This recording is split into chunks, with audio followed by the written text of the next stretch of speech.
Driving inbound near 111 to stall in the center lane. 28 minutes to drive in from I-80 to the Ryan, and with the Gapers delay outbound, a lot of traffic. 25 minutes to get out to I-80. Also a delay on the Eisenhower with roadwork inbound at Damon. That's what we're hearing in the left lane. That's why you're backed up before Mannheim. Hour drive in, 53 back out to the Jane Addams. Next reports at 4:08 News Radio 105.9 WBBM. All right, Neil, thank you. We've got a high wind warning for a few more minutes here till 4 o'clock. We have a wind advisory elsewhere. Strong wind subsiding early, but we could get another round of strong thunderstorms into this evening. A low tonight of 51. Nice tomorrow, though. Clearing out. Clouds and sunshine, a high of 65. 62 now at 3:59. Featuring the news that matters and breaking news at any time. This is Chicago's news, traffic, and weather station. News Radio 105.9 WBBM. Coming up in the next half hour on News Radio WBBM, whipping winds, heavy rainfall expected this evening. AccuWeather Weather will have the latest update. This is Brandon Eisen. An accused cop killer appears in court as another officer he allegedly shot on Saturday is still fighting for their life. An allegedly fired shot during the White House Correspondents' Dinner has been charged with the attempted assassination of the president. In business, I'm Tom Busby at Bloomberg. The Nasdaq and the S&P managing new all-time highs today on a quiet trading day. The Dow down 63, the Nasdaq up 51, the S&P adding 9. We've got a wind advisory, strong winds and strong thunderstorms into this evening. Keep it tuned right here. 62 degrees at 4 o'clock. This is CBS News on the Hour, your home for original reporting. I'm Jennifer Kuiper. The man who allegedly fired shots inside the hotel where the White House Correspondents' Dinner was taking place has been charged with attempted assassination. CBS's Cammie McCormick. The suspect was charged with trying to assassinate the president, but U.S. Attorney Janine Pirro said there will be more charges. Cole Allen's journey of accountability in the criminal justice system starts today. While Acting Attorney General Todd Blanche defended the actions of security personnel. Law enforcement did not fail. They did exactly what they are trained to do.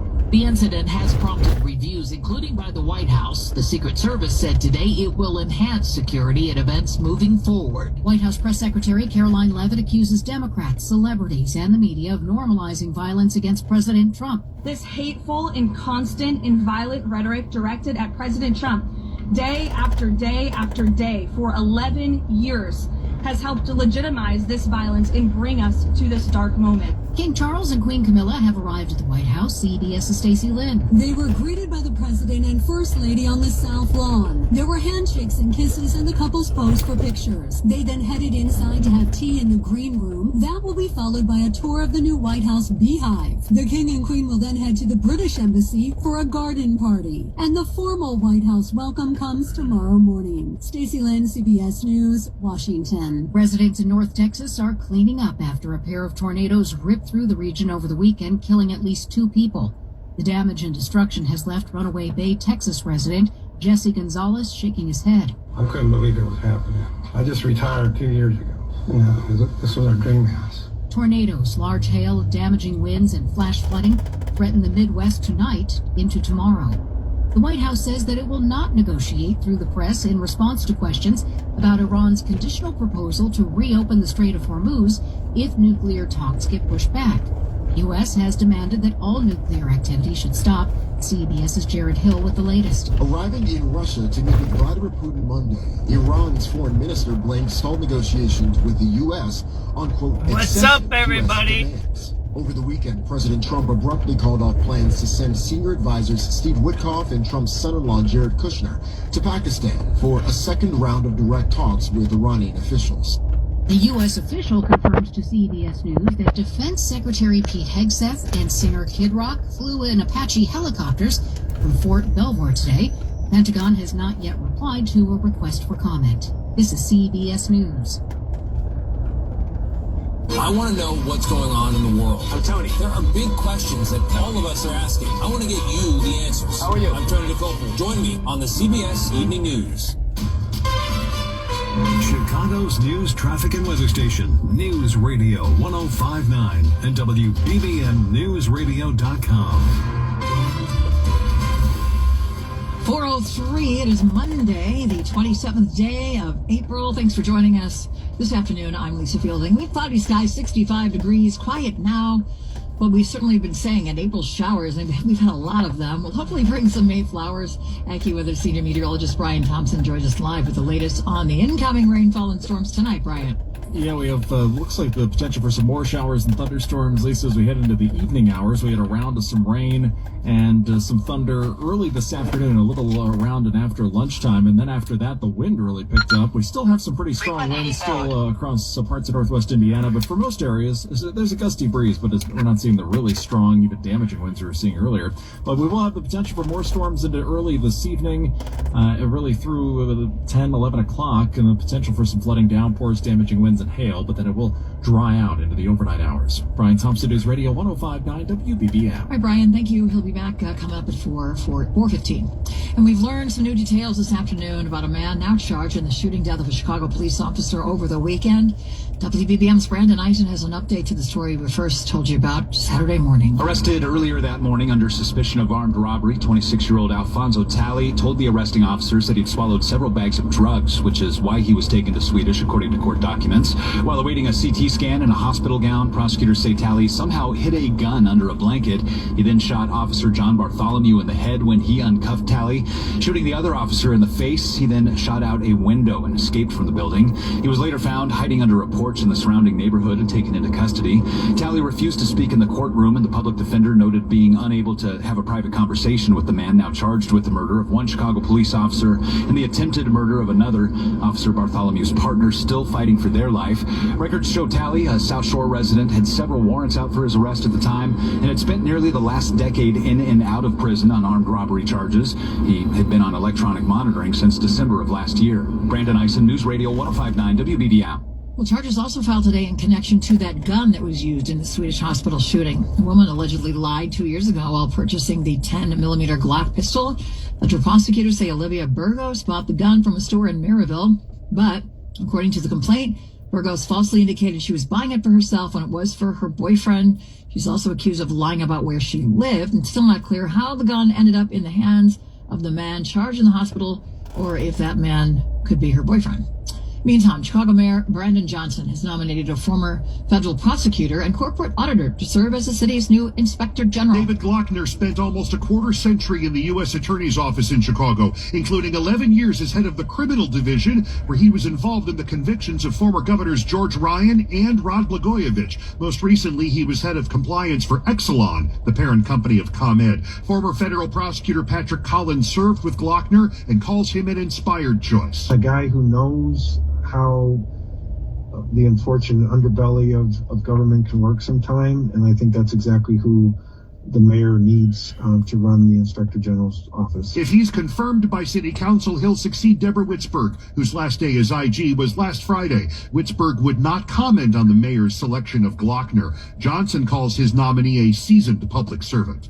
We're at City Hall. Jeff Buckles, News Radio 105.9 WBBM. A mixed-use project in Chicago's South Loop neighborhood is in the works. The city has officially broken ground on Phase 1C of the Southbridge redevelopment project located on the site of the former Harold Ickes homes. Mayor Brandon Johnson says the start of this phase comes less than a year after the project's first two phases, which house new residents and retailers. When completed, this phase will deliver approximately 80 mixed-income apartments across a range of unit types. More than half of the units are affordable, including units that are reserved for Chicago Housing Authority households. When all phases are completed, Southbridge, located at 23rd and State Streets, will deliver approximately 877 mixed-income homes. Chicago Department of Housing Commissioner Lisette Castaneda says the city is making good on restoring units to the communities that need them the most. Developments like this support the dignity of our neighbors, and as our city grows, make certain that all that dignity is shared more equitably across all 77 communities. Carolina Garibay, News Radio 105.9 WBBM. It's 4:08 now. Time to check in on traffic. Traffic and weather together on the 8s. Here's Neil Pugh. There you go. They kicked out the people out of Ickes. What's up? SubX.News on the spot reporting. For, 6 p.m. April 27, 2026. They kicked the projects out. They give them 5 apartments and say it's mixed use. What a damn scam, man. Every day it's a scam in this city. It's a non-stop scam, man. They should all be low-income housing. That's CHA property. Instead, it's given away. Blacks get kicked out. That's what happened. If you're African American, you need to wake up, man. Brandon Johnson's not your friend. I'm gonna tell you that. I got a picture to show you one day about Brandon Johnson. I'll show you a picture about him. I'll show you where he's from, man. If you think he's out to help you, you're wrong, man. He doesn't. He uses black nationalism as a crutch to get votes. That's not what he believes in. Trust me on that one. Stolen white Hyundai Santa Fe. We got a stolen car in the middle of rush hour traffic right now. They just came up live across the radio. That's what we got. Stolen cars Monday during rush hour. Running around, right? Who knows who's going to get killed and hurt, right?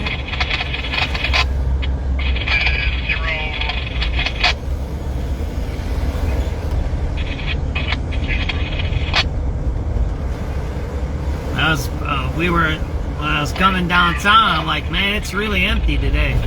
It's a little rainy, but it's warm, but it's empty. It's kind of messed up.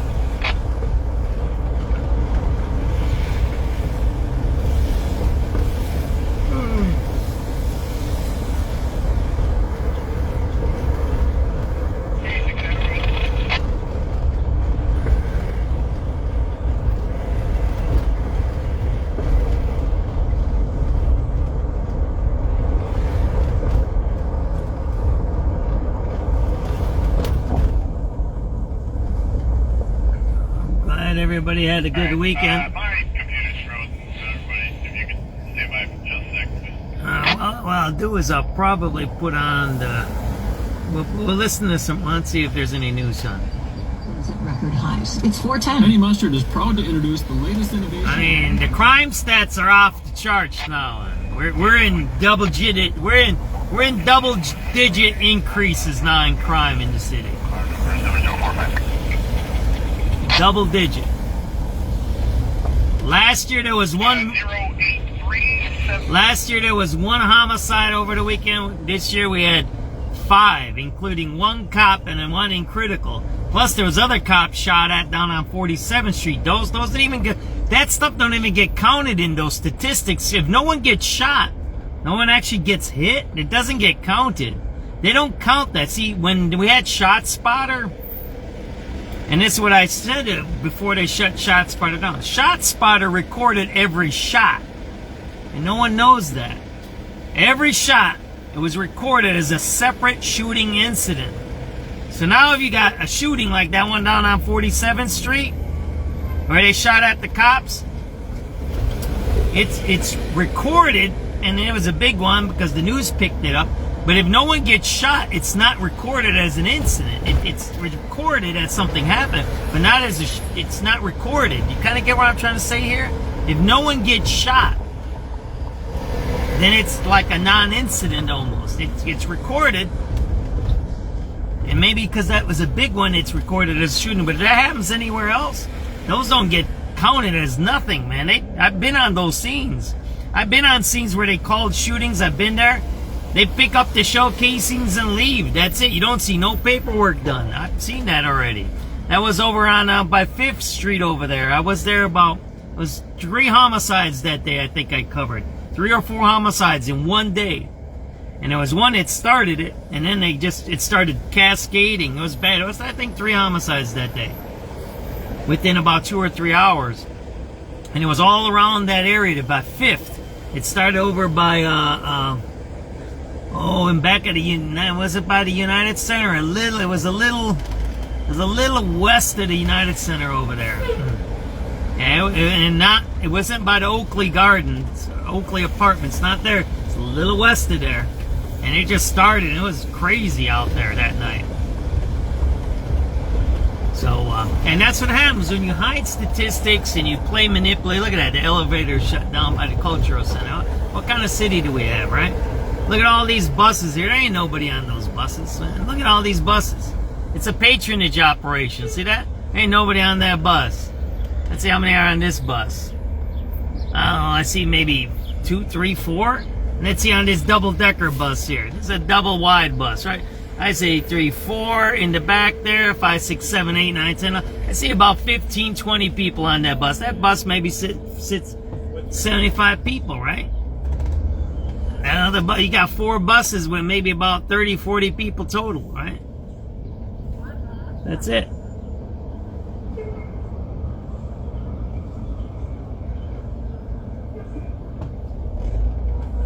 So again, you can't cover that stuff up. And the way Brandon and that group win elections, and like every politician does, first you have a patronage army. But they really use employees for politics, really to the extent that you guys wouldn't even believe, right? I mean, I showed you guys the stickers they put on the trucks. We were doing that, a couple of years ago. But you guys would not know what they do inside of the systems. Because I was in a system with them. I used to file complaints against them. Because they were using the union for politics. I mean, I can't imagine what's happened across the city. I'm going to say this. I hope he doesn't win. But from my prediction, I'm going to tell you this right now. If the election was held today, Brandon would win. And you're going to say, no, he won't. Well, I'll tell you this. Most of the people that make those silly comments on my pages, many of them are not from Chicago. I already know that. And this is what I know. They have the 20 to 30,000 votes from the union. Positively. They got $1 billion. The union to CTU got $1 billion contract. $1 billion. Their contract was worth at least $1 billion. So all them members are voting for him. The city workers are now, he's got to line them up. And that's what he's going to do in the next. Brandon's going to line up the city workers. He already did one thing. He fired a bunch of people. That's what he did the last few months now. He fired a bunch of people showing, look, you see that? I fire people. I don't care. I fire people, right? He hires new people, and then they're going to want to keep their job because the election's in a year. You'll see. There's going to be 2 things that happen between now and the election. There's going to be some layoffs. There'll be some layoffs. You'll see. Kind of scare layoffs, right? And he'll hire them back or something to be the hero. That's what's going to happen. There'll be something like that that's going to happen between now and the election in next spring. And he's going to be spending lots of money like he did today. He signed an executive order to give Good Kids Mad City $900,000 and other, what do you call them, violence interrupter, whatever, peace book programs. So that's what he's going to do. He's going to hand out lots of money now. And whether it's going to be the NGOs, whether it's going to be the community groups, to even employees, to departments, you're going to see a lot of that. And in the mix of it, there's going to be layoffs and firings. A little more higher level ones. There might be 1 or 2 more higher level firings before the election. But there's going to be some low level ones too. Employees and staff. And he's going to say, yeah, you know, I can help you, but I need to be elected. That's what he's going to say. Even if he lays them off and fires them, he's going to say, if I get elected, I'll hire you guys back. I'll restore the budget, blah, blah, blah. He'll say some stuff like that, right? You'll see. And again, if the election is held today, I would say Brandon would win today. You might not agree with me.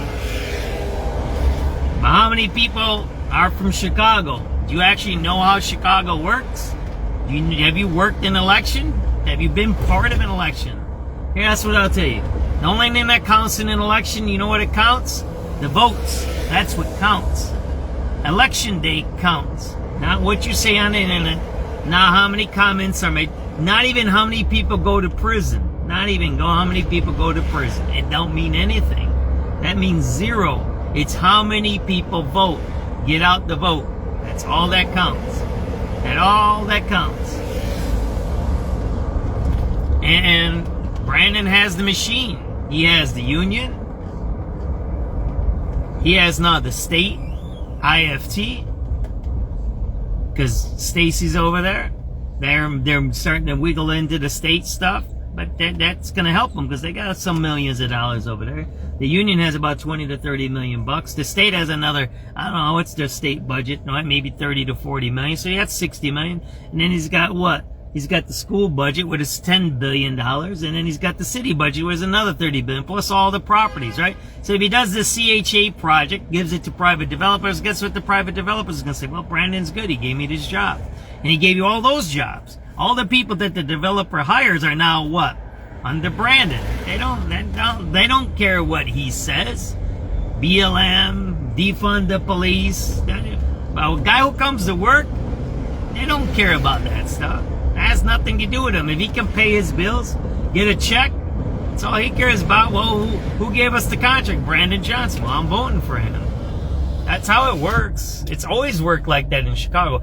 The more bigger piece that I don't know a lot of people understand is that these guys are organizers. They're not politicians. I try to tell that to everybody.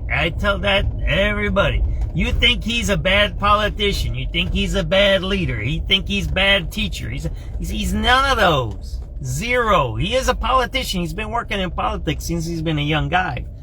He was working for Deb Graham as her chief of staff before he came into the union. Everybody knows that, right? He's not a neophyte, right? Where he doesn't know nothing. I think that's how you say that word or whatever, that he didn't know anything. He's a politician, but he's an organizer politician because he learned that in the union, right? He scooted into the union, but he's not really a good organizer either. But it doesn't matter at this point. He's pushed enough money out where people understand if he's elected, he'll pay them. And whether it's fair or not, whether you think it's racist or not, whether you think he's equitable, that has nothing to do with politics. Has zero to do with politics. Nothing. All that matters in politics, it's transactional. And one of the biggest things that's transactional about Brandon is he says he's a progressive, right? He does bike lanes. He gives minorities jobs, right?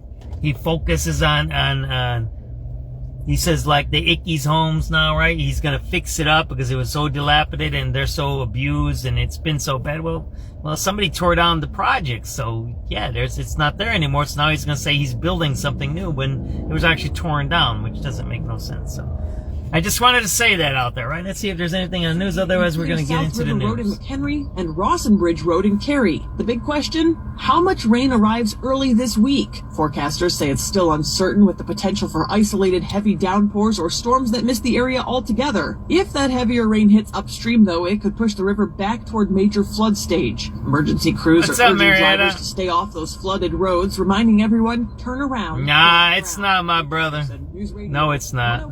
The machine's there. You don't even know it. Heads up, camping fans. It's about to be to do a... Do you think Vallis versus Brandon was an accident? Do you think Vallis was wanting to run? That was a perfect election. If either one, Vallis was a machine guy from the olden days. It's a machine. They're a machine. We spend money. When I was in the union, they were giving money to Madigan. I was in the office when Madigan came in once, and I said, "What's he doing here?" Because I'm one of these fighters, right? That always was, against the machine, against cronyism. I helped take over the union, and then one day I'm in the office. I said, "What's that guy doing here?" "Oh, that's Madigan." I said, "Yeah, he's not supposed to be in this office. We're against him." "Oh, well, you know how that goes." And they were serving booze in the office that day. I remember, I think I made a grievance or I made an internal staff complaint. I said, because there was booze in the office in the new building at 1901 West Carroll. And we had a long-standing rule, no booze for dues. You could never buy any alcohol with dues money because the last group, the UPC, the ones we removed, they were scandalized. It was a big article in the Sun-Times. I think it came out in 07 or 08, maybe 07, 08. That's when they split, when they went after the vice president to Dallas. And they had a big margarita on the front page of the Sun-Times. Don't you remember? They were buying booze and all this stuff. So when we got in, Christine Maley, we made a rule. You can't buy alcohol or booze with dues at all, never. And you cannot have any alcohol on site unless it's a special private party, right? And that has to be served by an outside vendor, and it has to be very strictly controlled. So I'm in there, I'm like, look, first of all, Madigan's in the office, which he shouldn't be, because we're anti-Madigan at the time. I thought we were. And I said, you're serving alcohol with Madigan here, so you're violating two things. Oh, blah, blah, blah, blah, blah, blah, blah. They said it to me. And then I filed a complaint, and I said, man, why are you starting this trouble? I said, I ain't starting no trouble. If we're supposed to be progressives, we're supposed to be people who want to reform, we want to change the machine. When it is, first of all, you don't bring the machine into our office. First move. That's the first move. Secondly, you don't booze up like the last group and say, oh yeah, we're changing. So there's the problem. So that's why I tell you, Lou, the machine is there. It's there. It's not how you think of it as anymore, because the faces change. Look, they've been around for a long time. There was a machine before Daley. Everybody knows that, right? The machine actually started with Cermak, Anton Cermak. He really solidified the Democrats in 33. Because why? Because he took a bullet for Roosevelt. Franklin Delano Roosevelt. They were down in Miami or somewhere down there at a speech, and they were going to assassinate Franklin Delano Roosevelt. There's been a lot of assassination attempts on the president. Trump said this good thing the other day on the video. He goes, yeah, this is a dangerous job. It is. Somebody tried to kill FDR. I think they were down in Florida, and the mayor, Anton Cermak, was there, and I don't know if he got in the way or the guy shot, missed the FDR or whatever it is, but that's how Anton Cermak, I think he was the first Democratic mayor in a while. I gotta double check that. So don't quote me on that, but since then Democrats have been in power. You can double check that if I'm misspeaking, but that's where it started, because he became a martyr, right? That, hey, man, we're willing to die for the president and the causes. And that was a political rally he was at, Tony Cermak. And if you look at the history of Chicago, it's two things are important about it. One, it's the center of the country. So it's centrist, right? It's central, right? Even it's geographically centered, and it's centered in mind, right? In thinking, right? The second part of Chicago was it was an industrial world powerhouse. We were exporting to everybody. The meats, the manufacturing, right? Culture at one time, the news at one time. We're the center of stuff here in Chicago. Skyscrapers to this day, we're the center. We're the center of architecture. We always have been. I was just by Lane Tech the other day, and every famous architect went through Lane Tech High School and engineer. That's the truth. So, if you wanted to be president, you had to come through Chicago. You had to have the stamp of approval of Chicago, right? And depending on the rest of the country, we could get a president elected or unelected. That's the thing. If we didn't really support somebody and blah, blah, blah, wishy-washy, they usually wouldn't get elected. If we wanted somebody really strongly to get elected, usually we helped them get over that edge. So that's just a little background on Chicago, right? That it's always been a machine. There always will be a machine. You're never going to get rid of the machine. I mean, I know the guys that, I don't know if they're still there from when I was there. And they just shut down that store there. Look at that. They just shut down that store. See? That store they just shut down. That was just open, or they're doing something there. They just shut down that store, it looks like. I thought that store was open, wasn't it? I gotta look at my video. They took down that sign recently, I think. See that there? I think so. I have to look at my old videos. So that's why I did that long talk to say, you know, and I'll tell you this. Besides seeing Mike Madigan in the union offices, I've seen Patrick Daley in the offices before he was indicted. And then I met lots of other people that are machine politicians or machine operatives that are not, they're the same guys that were part of stuff years ago. In Chicago, you have one entity, the Democratic Party, right? And it's split. There's progressive, there's conservatives, and then there might be another set. So whatever you get elected as, you're still a Democrat. You're still part of the machine. You're still part of the democratic machine. It just is a realignment of not the main resources, but the ancillary resources, the discretionary spending, some jobs, a lot of admin jobs, and then how resources are allocated across the city, right? Rahm concentrated on downtown. Lori, I don't know where Lori concentrated. I don't remember. She did some downtown stuff. Did some redistricting and rezoning too she started the downtown apartment things to have them rezoned, and she did a couple of these crazy redevelopment zones that aren't really working right now. They can actually hurt the neighborhoods because they took out money out of the neighborhood and put it into NGOs. I just wrote about that about 2-3 weeks ago. So, long story short, there is the machine. It still exists. You just don't think it does, because Brandon and CORE, they rebranded as we're not the machine, but they are the machine. They are physically here. I'll tell you one last thing before the news at 4:30 comes out. There's a famous case, Aliana Hampton. She's the one that brought down Madigan. She brought the original sex charges against Madigan staffer. That's what started the whole thing that got Madigan in prison. Her, for sex charges, right? Sexual harassment. There's a part of Aliana Hampton's case where she said the union, the CTU, she was supposed to get some jobs with the CTU after she left Madigan's office, and Madigan called CTU and said don't give her the job, but she knew some other things. In her case against Madigan, that whole section of the case is sealed, under seal, federal seal, and you cannot see what they talked about, because she was talking about how the union, CTU, and Madigan were working together. It's sealed. Look it up. You look up Madigan case, and that's the one part of the case that's sealed right there with the Chicago Teachers Union. Stacey Davis Gates' testimony. Yeah, I'll show you that.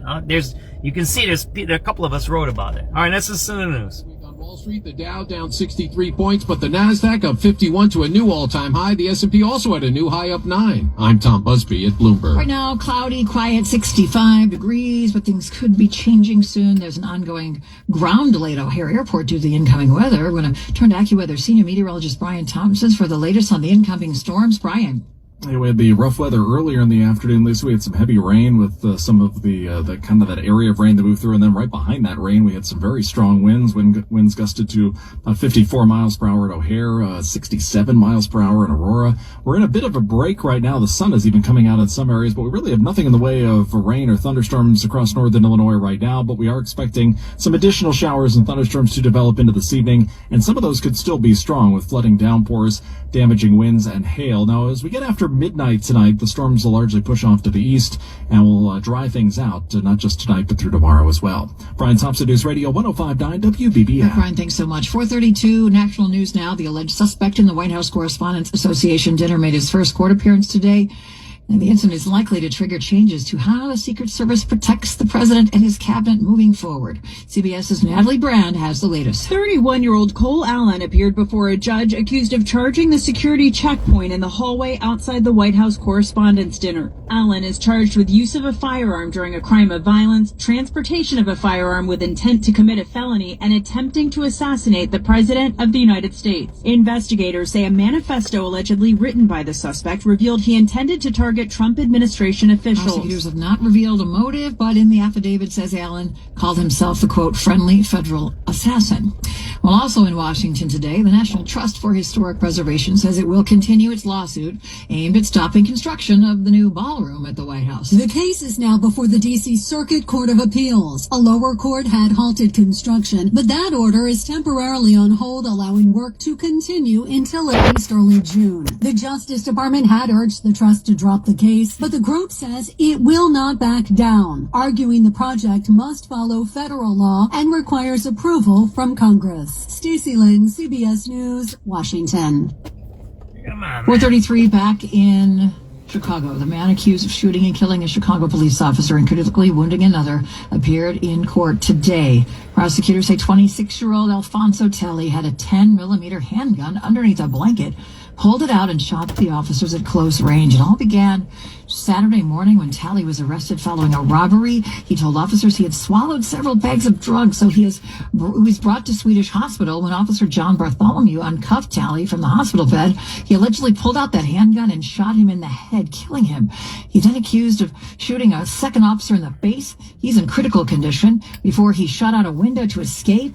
Officers eventually arrested him a short time later after he was found hiding under a porch in the Lincoln Square neighborhood. A judge ordered him to remain That dude's doing bars. drugs. The mother of a suburban college student whose death in a DUI crash made national news during Operation Midway Blitz called on the Trump administration to stop using her daughter's case as justification for its immigration crackdown. Katie Abraham was visiting a friend at the U of I last year when a drunk driver hit and killed her. Authorities say the driver was undocumented, and the Trump administration frequently cited her death as it rounded up people last fall, even producing a video with Katie's father, Joe Abraham. Katie was disappeared from us forever. But her mother, Denise Lawrence, told the Illinois Accountability Commission that the White House never consulted her about their use of her daughter's case to justify Operation Midway Blitz. They have erased me as Katie's mother. And she says her daughter, who she described as empathetic, would have never wanted her life or death to be used as pretext for immigration enforcement. Her death should not serve as fuel and cover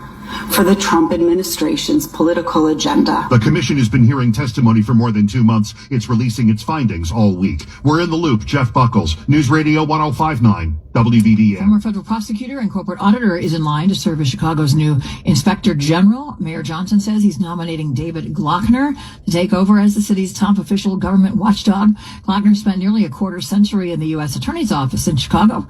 Former colleague Patrick Collins says Glockner is the right person for the job. He's a kind person. He's a strong person, calls it as he sees it, down the middle, unflappable, and I think a really inspired choice.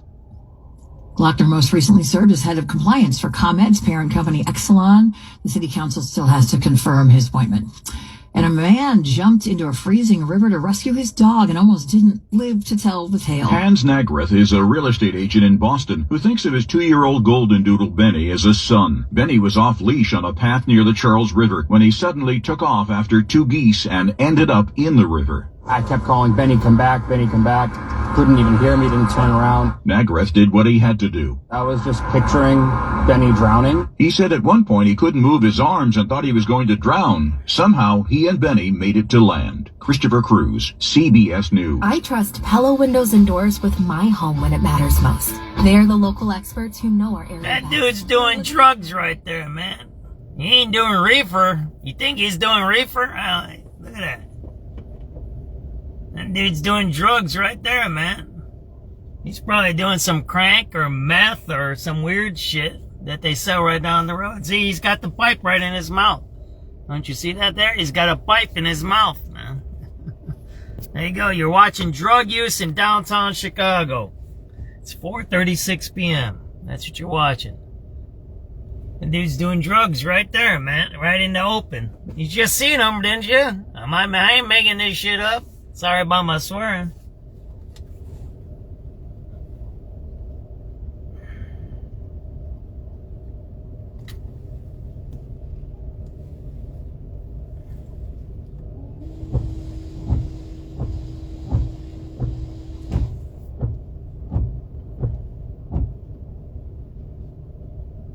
That dude's, he's not homeless. He's doing drugs right now. He's doing drugs on the city street. That's what he's doing, man. You're watching a drug addict right now, man. You're not watching a homeless dude. You're watching a drug addict doing drugs on a city street. There you go, while people are walking by. That's what you're watching. SubX.News, baby. See what you get when you tune in here? You watch the real stuff. This is live. 437. Where are we at? We're at Lake Street, man. We're right in downtown Chicago, man. That dude just doing drugs right there, man. Right on a sidewalk. Right in the doorway. Imagine if you owned that store right there. What is that called? Parisian Sandwiches? You want to see what store this is? The Parisian Sandwiches. Imagine if you owned that business. Imagine you paid all that rent. How much is the rent for that business there? $10,000 a month? $20,000 a month? $100,000 a month? I don't even know how much that stuff costs here, these rents. It ain't like your apartment. And then you got some guy like that doing drugs right there. That's kind of messed up, ain't it? That's messed up, isn't it? That's a drug dealer. That's not a drug dealer. That's a drug user. Now, here's the trick. He's doing drugs in downtown. You're like, man, did he buy a bag of weed on the west side or a drug or whatever he's doing, or heroin or whatever he's doing, and then he drove his train all the way over here to do the drug? No, he's buying the drugs right here. Drug dealers are right here in downtown, I'm telling you. I don't know why. What's the thing by here? SubX.News on the spot reporting, 4:38 p.m. There's a guy here right on Lake Street, 1 block west of Michigan, right by this Parisian sandwich joint, and he's doing some drugs here. He's smoking some pipe over there. That's what he's doing. Right, there you go. SubX.News on the spot reporting. So here's the thing about this video. You can say, oh, he's a drug addict. Oh, he's homeless. Let's feel sorry for him, blah, blah, blah. Okay, you can do that if you want. But here's the thing. There's somebody selling drugs downtown. He didn't buy no drugs from a neighborhood and come to downtown and smoke them. No, he's buying the drugs right here in downtown and smoking them right here as soon as he gets them. There you go. And these are the dangerous drugs. This is that crank and meth and fentanyl and whatever other stuff they're selling these guys. These are those small ones. These are $1 to $5 hits that they're selling downtown. That's what this guy's smoking, all right? Very, very dangerous. Very dangerous. Guys shouldn't be doing that, and the cops need to remove him and put him in some place, not on a city street during rush hour. 4:39 p.m. April 27th, 2026. You're watching drug use down here in downtown Chicago. All right, that's what you're watching, man. What do you think that is? Hey, Mizidor. What's up? Thanks for everybody's patience. There you go. He's doing drugs right there, man. Don't you see that? See that? That ain't weed. That ain't weed smoke. There you go. That dude's doing drugs, man, right there. That ain't weed he's smoking, man.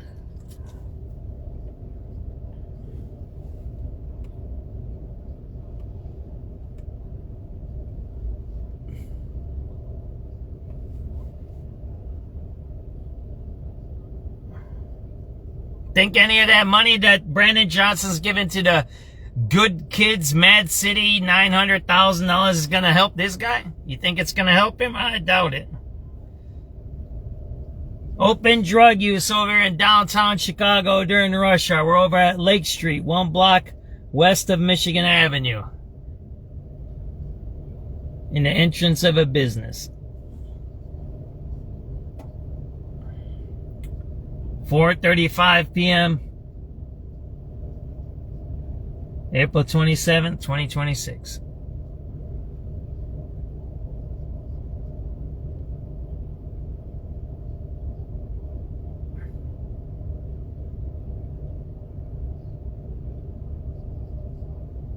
There you go. What's up, Marietta, my sister? Man, I got a bunch of calls from people over the weekend. I can't say what they were about, but they just say it's getting bad all over the city. There you go, man. So this is downtown drug use, right?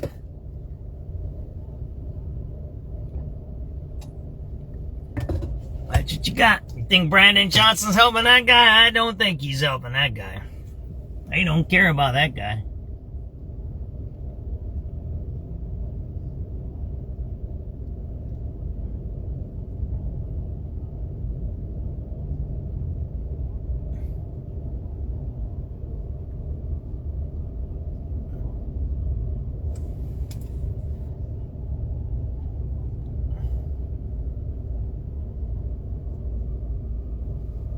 This is life. This is live. This ain't recorded. This ain't AI. This ain't scripted.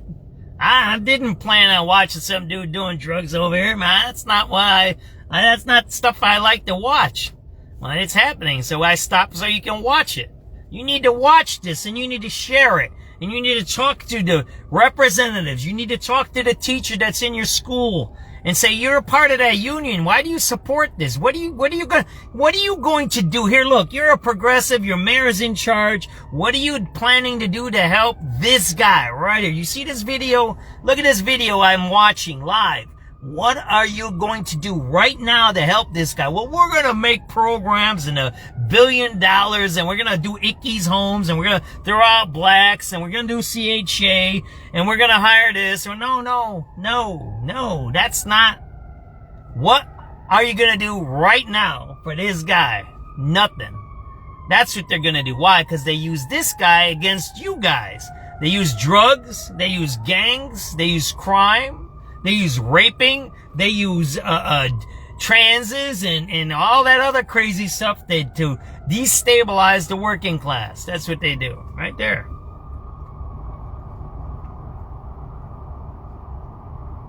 Yeah, you're just walking by that guy. See that? That's pretty wild, ain't it? You ever watch people doing drugs in the open? They're just doing it right here, and this is downtown. You'll see I'm going to get out of here in a second. People walking on. There's a school right down the street. Harold Washington College is right down the street. There's a couple of high schools down the street.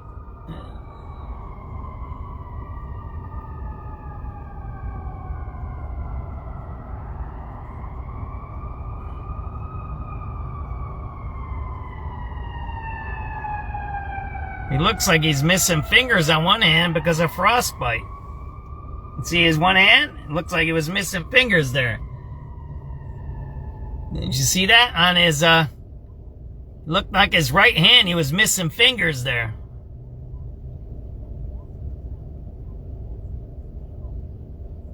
Now you go collect some money.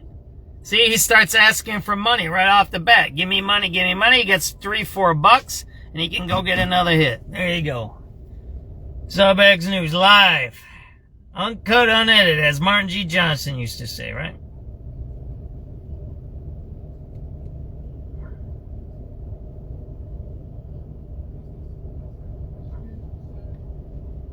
What's up? What's up? I take codeine for my hands and my insulin. Certain codeine. What can I do for you? I don't know. What do you need from me? What do you need from me?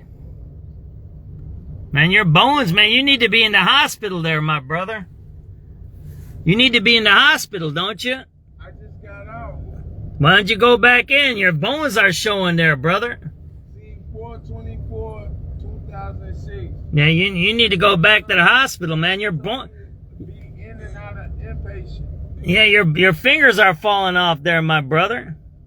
This one from diabetes. This one right here from shock. That's a little messed up there, man. Can you help me out today, sir? Here, what I'll do, back up a little bit. Back up a little bit. Why don't you tell, I do the news report, and why don't you tell people your name and how they can help you? Just stay back there a little bit there, like that. My name is Harold Scott. Best thing you could do is take me to Walgreens and help me fill my prescriptions. So where can people find you today? Where are you going to be hanging?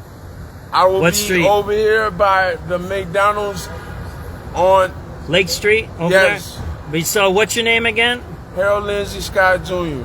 Harold Lindsay Scott Jr. says he could use some help. This is SubX.News here.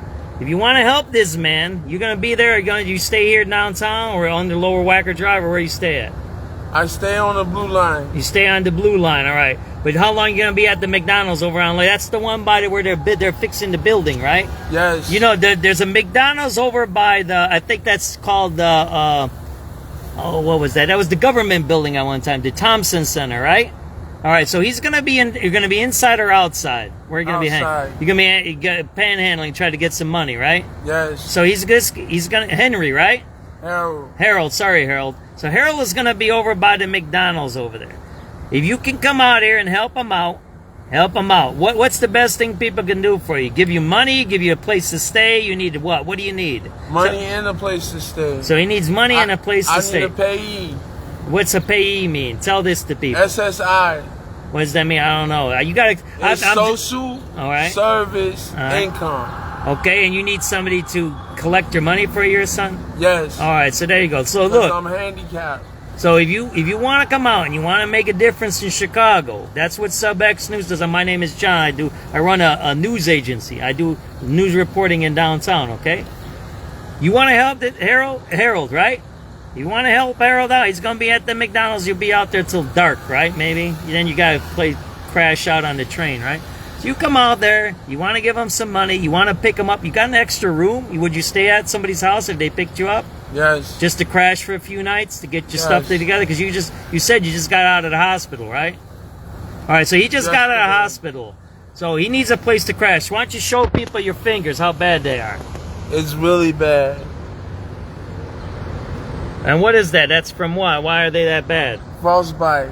Frostbite from the winter, right? Yes. So you lost your fingers, and why don't the hospital keep you or something like? Because you ain't got insurance or what? Yes, I only have immediate care. It doesn't put me in a clinic housing. They should keep you in the hospital and take care of your hands like that, shouldn't they? Yeah, that's bad. See, I'm telling you, come out here and help this man, okay? You need help. I can't help because I got my own stuff going on. All I can do is put out what you need and put your message out. Is that cool? I just need $4. I don't care $4. I don't want to get carjacked, my brother. There's a lot of these carjackers. You ain't carjacking me, but there's a bunch of other carjackers out there. I don't carry cash, so sorry about it, my brother. Alrighty. Alright, take it easy. You're gonna be at the McDonald's, right? Alright, take it easy, my brother. Frostbite. You see in his fingers, you can see his bones, right? His fingers are hanging off his hand. Right? So he panhandles and then he goes and gets drugs. Look at that. He's blocking traffic now. You see that there? Did you see his fingers are like falling off, man? See that there?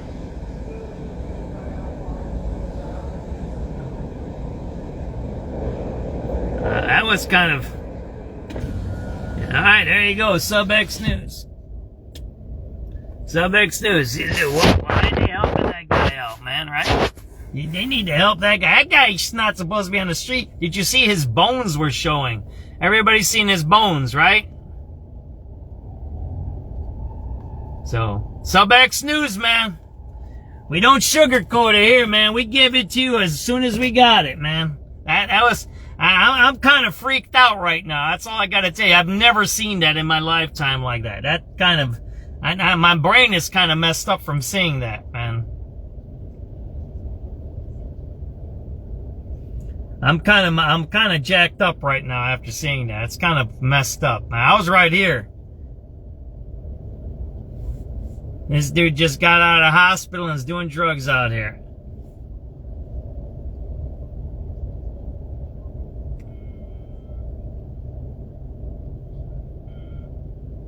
In downtown Chicago.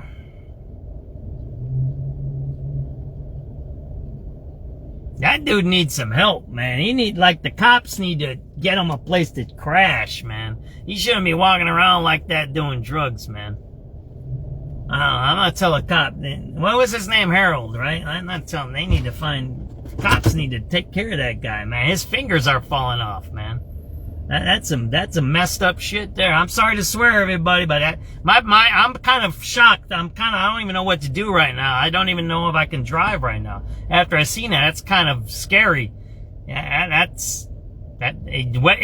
whatever you seen on the video, I seen it right here, right next to me. That's why I said you need to stay a little away. I don't even know what that is. Is that kind of a disease? Is it Ebola? Is it some kind of they have that flesh-eating disease, Mars, right? So I don't know what that was there, man. That was all messed up there. All right, let's get out of here. I'm kind of messed up from that one.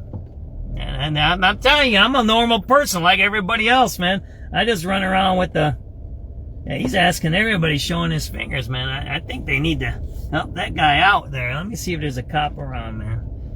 Harold is his name, right? Let me see if I can find a cop, man. I said, that dude needs to get some fucking care, man. Sorry to use my swearing. But that ain't right, man. And he's walking all around all messed up right now. If I can find a cop, I'll say that guy needs some help. His fingers are falling off, man. Let's see if I can find a cop around here. Let's see what we can do for that guy, right? He's got white sweats on, right? And like a brown jacket, right?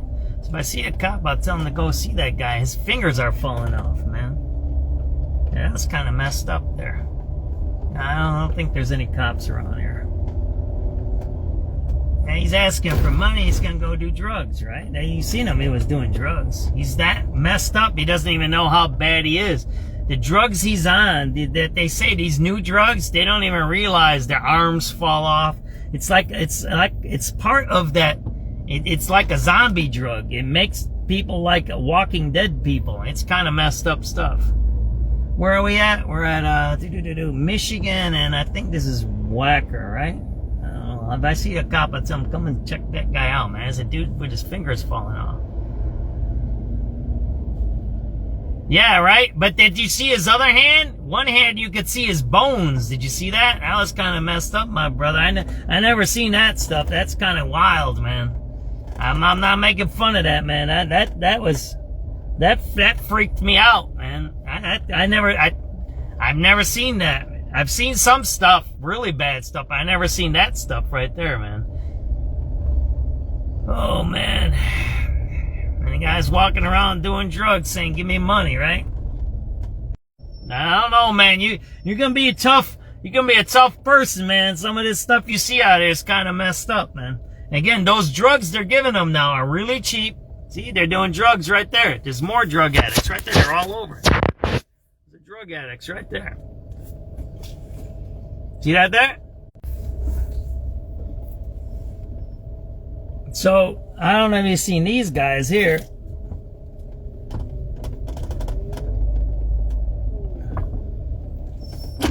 They're at all the convenience stores because what they can do if they get $3-4, then they can get their drugs, right? There's a couple of them right here by this 7-Eleven. There's a whole bunch of them right over here.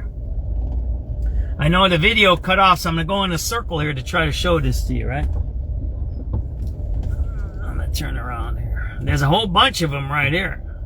Again, they hang around the convenience stores because it's the only places where where there's more traffic, right? Because then you have hotels and businesses. So these guys hang around these convenience stores, then they get $2-3 and then they go get the drugs, right?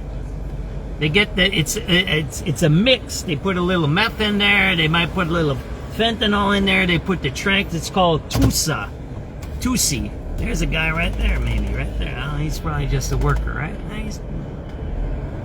You'll see him right there. There's a whole bunch of them right there, right? See the drug addicts right there?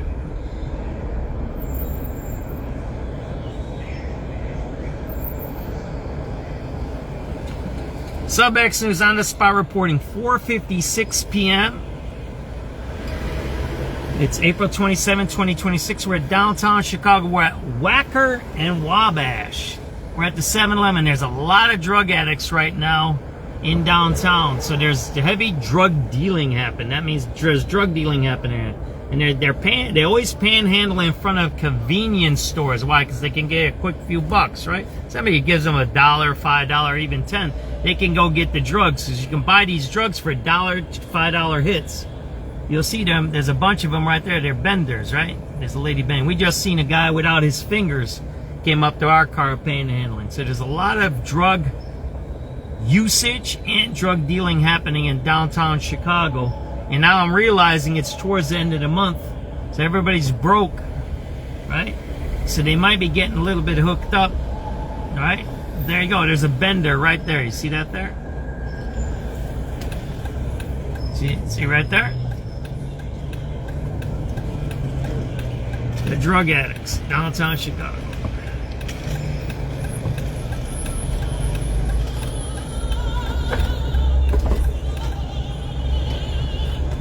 There you go. That's what our downtown's become. Why isn't Brandon Johnson taking care of that, right? Downtown drug addicts. They're all at the convenience stores panhandling for money. 4:56 p.m. April 27, 2026.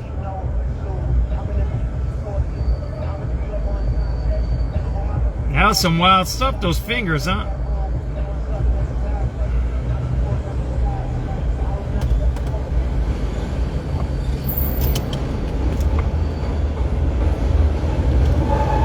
They're dealing over there. They're dealing by that son living over there.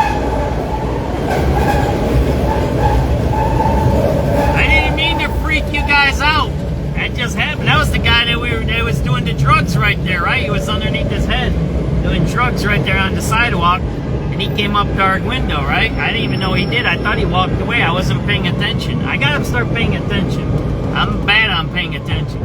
We're gonna listen to 5 o'clock news. I need to chill out, man. That freaked my brain out, man. I don't even know if I can unsee that. I don't know how bad was it when I was videotaping. Did you guys see how bad? You seen his bones, right? Yeah, that was bad. All right, 5 o'clock news. From CBS News and Business. I'm Tom Busby at Bloomberg. The NASDAQ and the S&P managing new all-time highs today on a quiet trading day. The Dow down 63, the NASDAQ up 51, the S&P adding 9. Could get some early storms, early evening storms tonight, 65 degrees. Right now it is 5 o'clock. This is CBS News on the Hour, your home for original reporting. I'm Jennifer Kuiper. The White House Correspondents' Dinner shooting suspect faces 3 charges, the most serious, as U.S. Attorney Jeanine Pirro explains. Make no mistake, this was an attempted assassination of the President of the United States. Paul Allen of Torrance, California, faces up to life in prison if convicted of attempting to kill President Trump. Pirro says of the weapons, 12-gauge pump-action Mossberg shotgun, the .38 semi-automatic.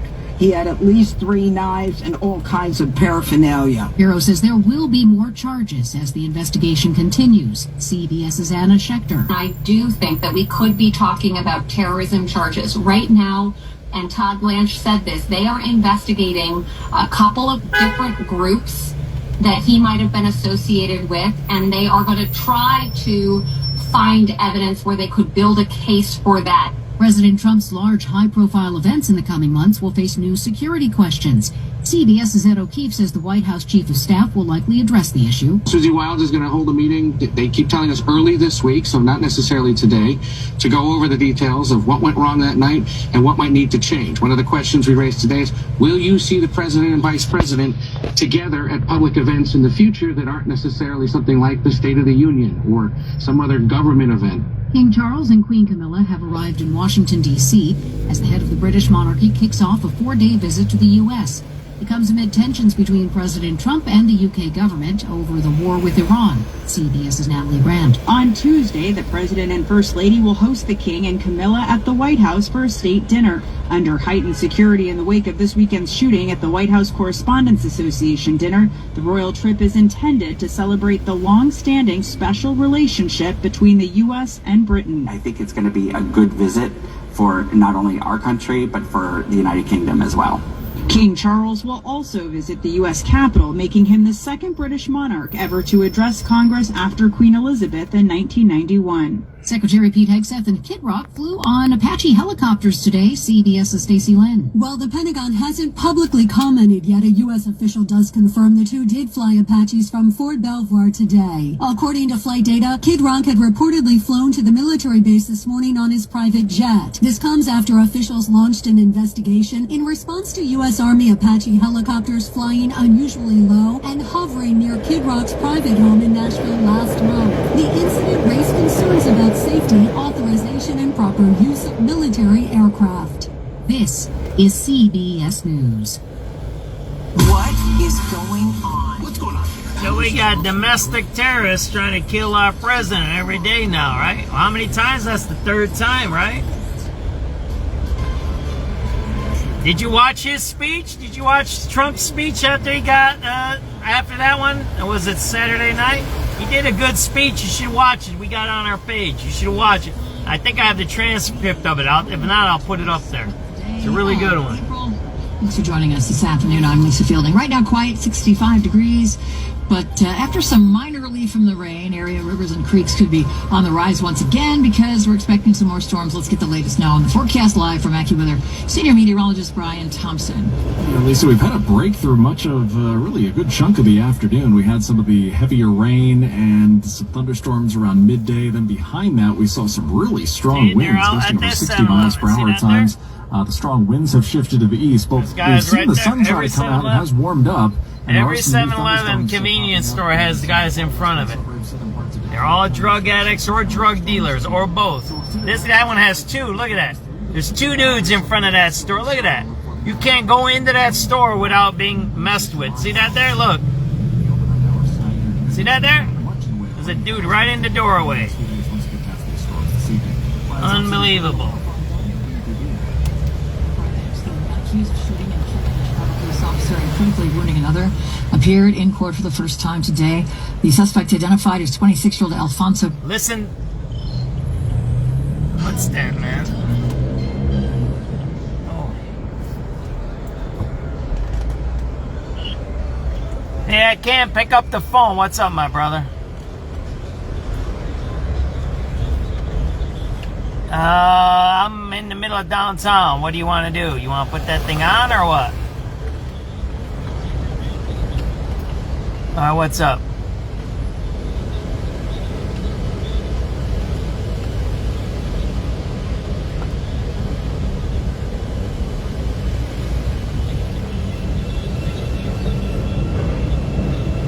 Yeah?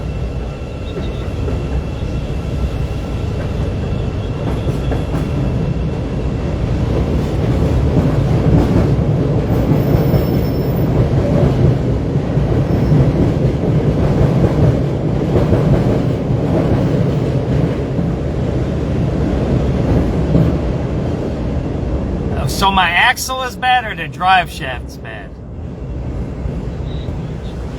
That piece that you have, right? Alright.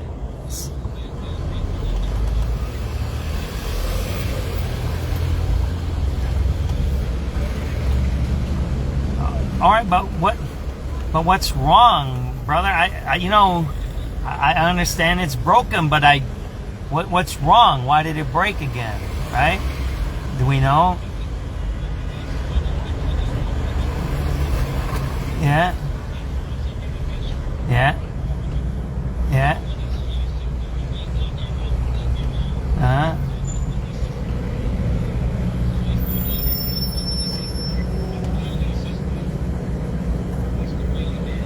Yeah, all right, but what parts did we put on there? Just that part or what? I don't understand. You kind of get it? Because I know we worked on it before, right?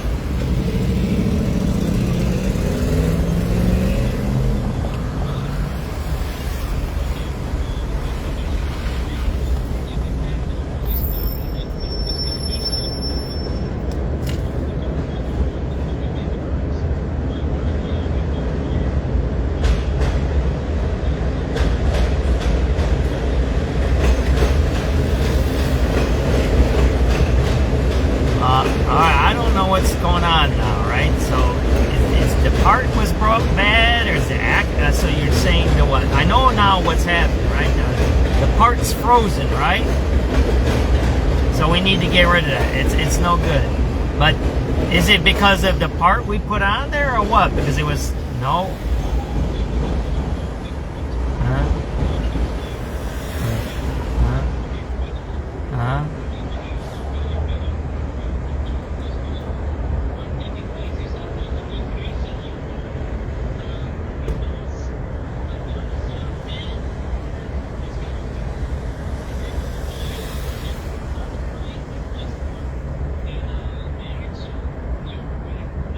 Yeah, but why did the boot come off? Because you guys, right? All I'm saying is, no, why? Okay.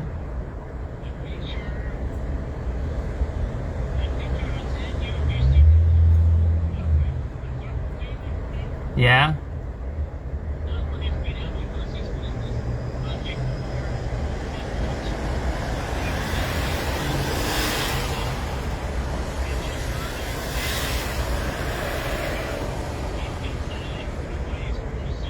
Yeah.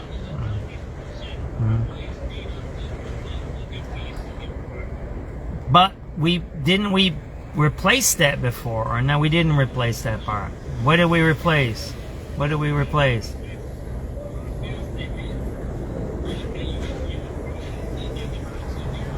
Okay. Oh, but not the boot?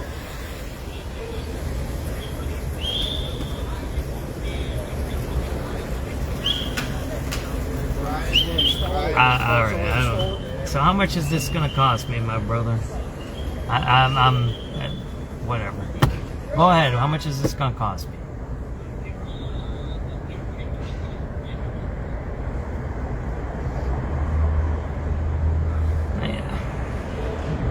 Alright, so how much is it gonna total cost me, my brother? I gave you the one part. Can you use the part that I gave you? Or not?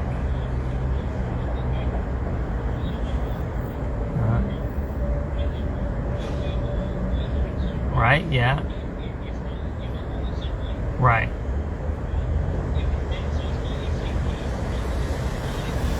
Right. Okay. Alright. Okay.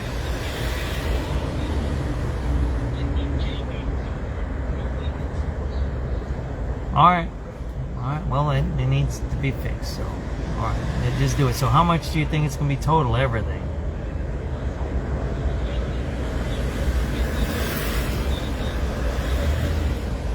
Alright. So a few more days, maybe, till you get the parts?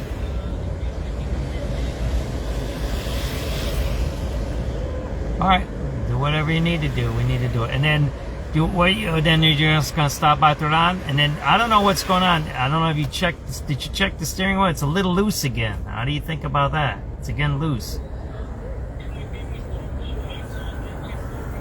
I don't know if it needs to be tightened or what, if the adjustment. Okay, alright, whatever. So maybe Wednesday or Thursday, right? Alright, and then see if you can put that other part on there, okay? Whatever it needs to be done. We could talk about whatever we not talk about, but it doesn't matter because it doesn't get the part fixed. You got what I'm trying to tell you? We can talk about the moon, we can talk about Jeep, and we can talk about whatever. It doesn't matter, right? It needs to be fixed. So it needs to be fixed. So just do what you need to do. All right, my brother. I appreciate you. All right. Thank you for explaining it to me. Thank you. Okay. Appreciate it. Okay. Thank you. Bye bye. Bye. Oh, sorry about it. I'm doing my car here. Homes. Officials say that's when all the phases are completed. Let me get down. I'm sorry. I'm doing my car here. Sorry.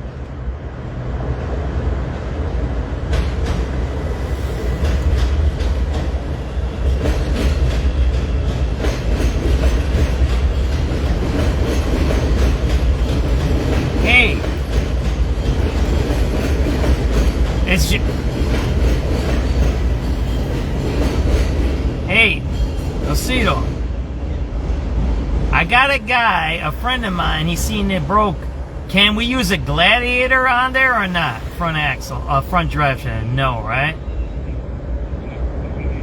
Okay, so he said he changed his if I could use his, but no. All right, so no. Okay, take it easy. So order what you need to do. Talk to you later. Bye, bye, bye.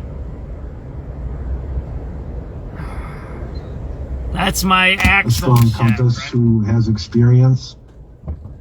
Glockner also ran the compliance office at Exelon, the parent company of ComEd, in the wake of the corruption scandal that led to federal charges against the utility's former CEO and 3 others. If he's confirmed, he'd succeed Deborah Witzberg, who left the office last Friday. Well, today's rainy weather raising more concerns about the Fox River, where water levels had just started to drop. Emergency officials say it's been a slow drop, and several roads across McHenry County are still underwater and closed to traffic. At last check, the river near the Algonquin Dam was just under major flood stage, but that could change quickly depending on where storms develop early this week. Forecasters say the timing and location of any heavy rain are still uncertain. In the meantime, residents are being reminded to avoid floodwaters and follow posted closures. Rachel Pearson, News Radio, 105.9 WBDM. We get some more rain and storms tonight, so they should take a closer look at the Fox River. We're going to check in with AccuWeather coming up. With combat operations in Iran underway, be here for the facts. Sorry about that car stuff. Important developments as they Listen every day for continuing coverage. News Radio 105.9 WBBM. What are we doing here? What's going on? Let's do some radio calls. How about that? 1 pint annuals for $1 and start planting.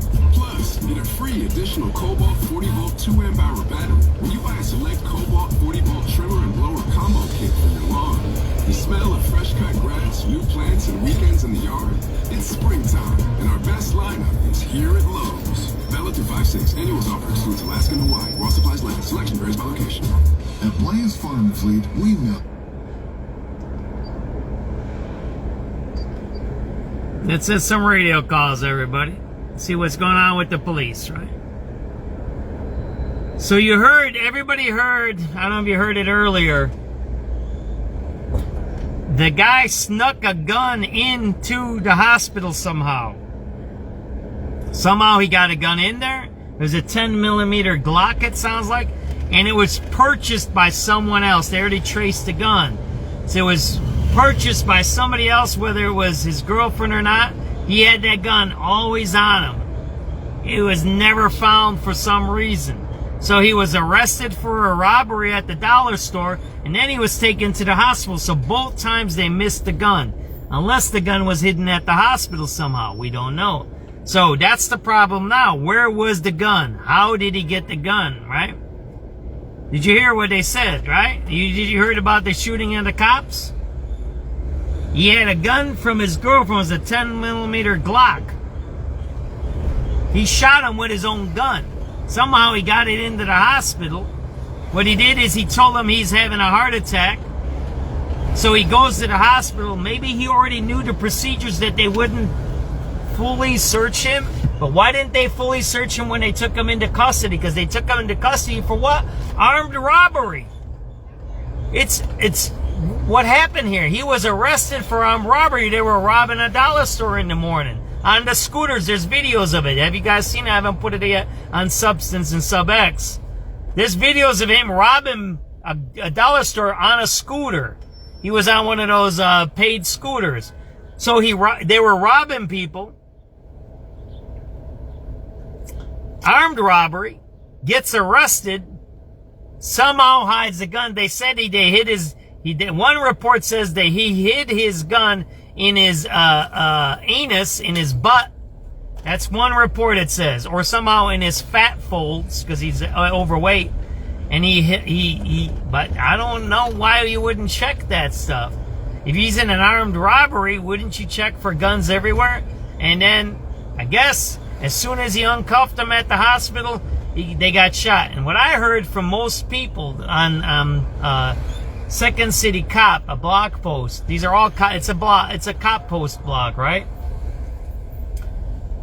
There's a couple of guys, and I think I don't know if I posted on Twitter. I don't know if I posted on the Facebook. Now, there's guys out here panhandling for drugs. You want to see right here? Everybody is panhandling. You want to see? Watch.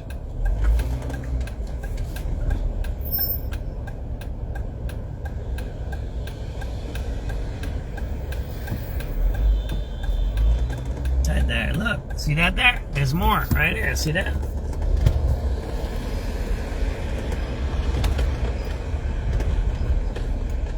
Yeah, they're panhandling for drugs right there. It's everywhere in downtown. So, what the report says, he might have put it in his butt or somehow in a fat fold. But why didn't they find it? And then and this is what I was gonna say. Everybody on the cop block says you never uncuff a felony suspect ever, never, ever, at all, never at any time. Never uncuff them. But what they were saying is sometimes these hospitals make you uncuff them. So what the other guy said is I guess he was going to go to a CT scan. So this guy had it pre-calculated how to do this, how to escape. And he said, I'm having a heart attack and I need a scan. Or the hospital said he needs a scan. So they can't have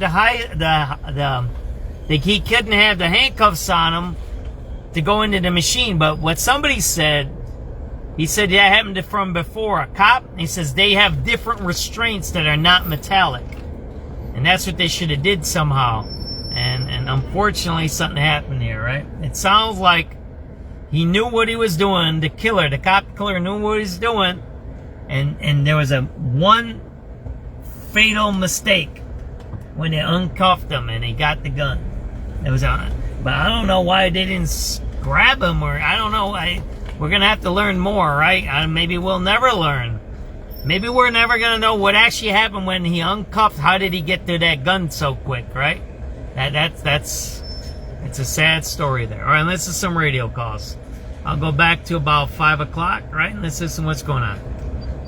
4719. 4719. Yes, go ahead. Can you hold me down to Zach's neighborhood, please?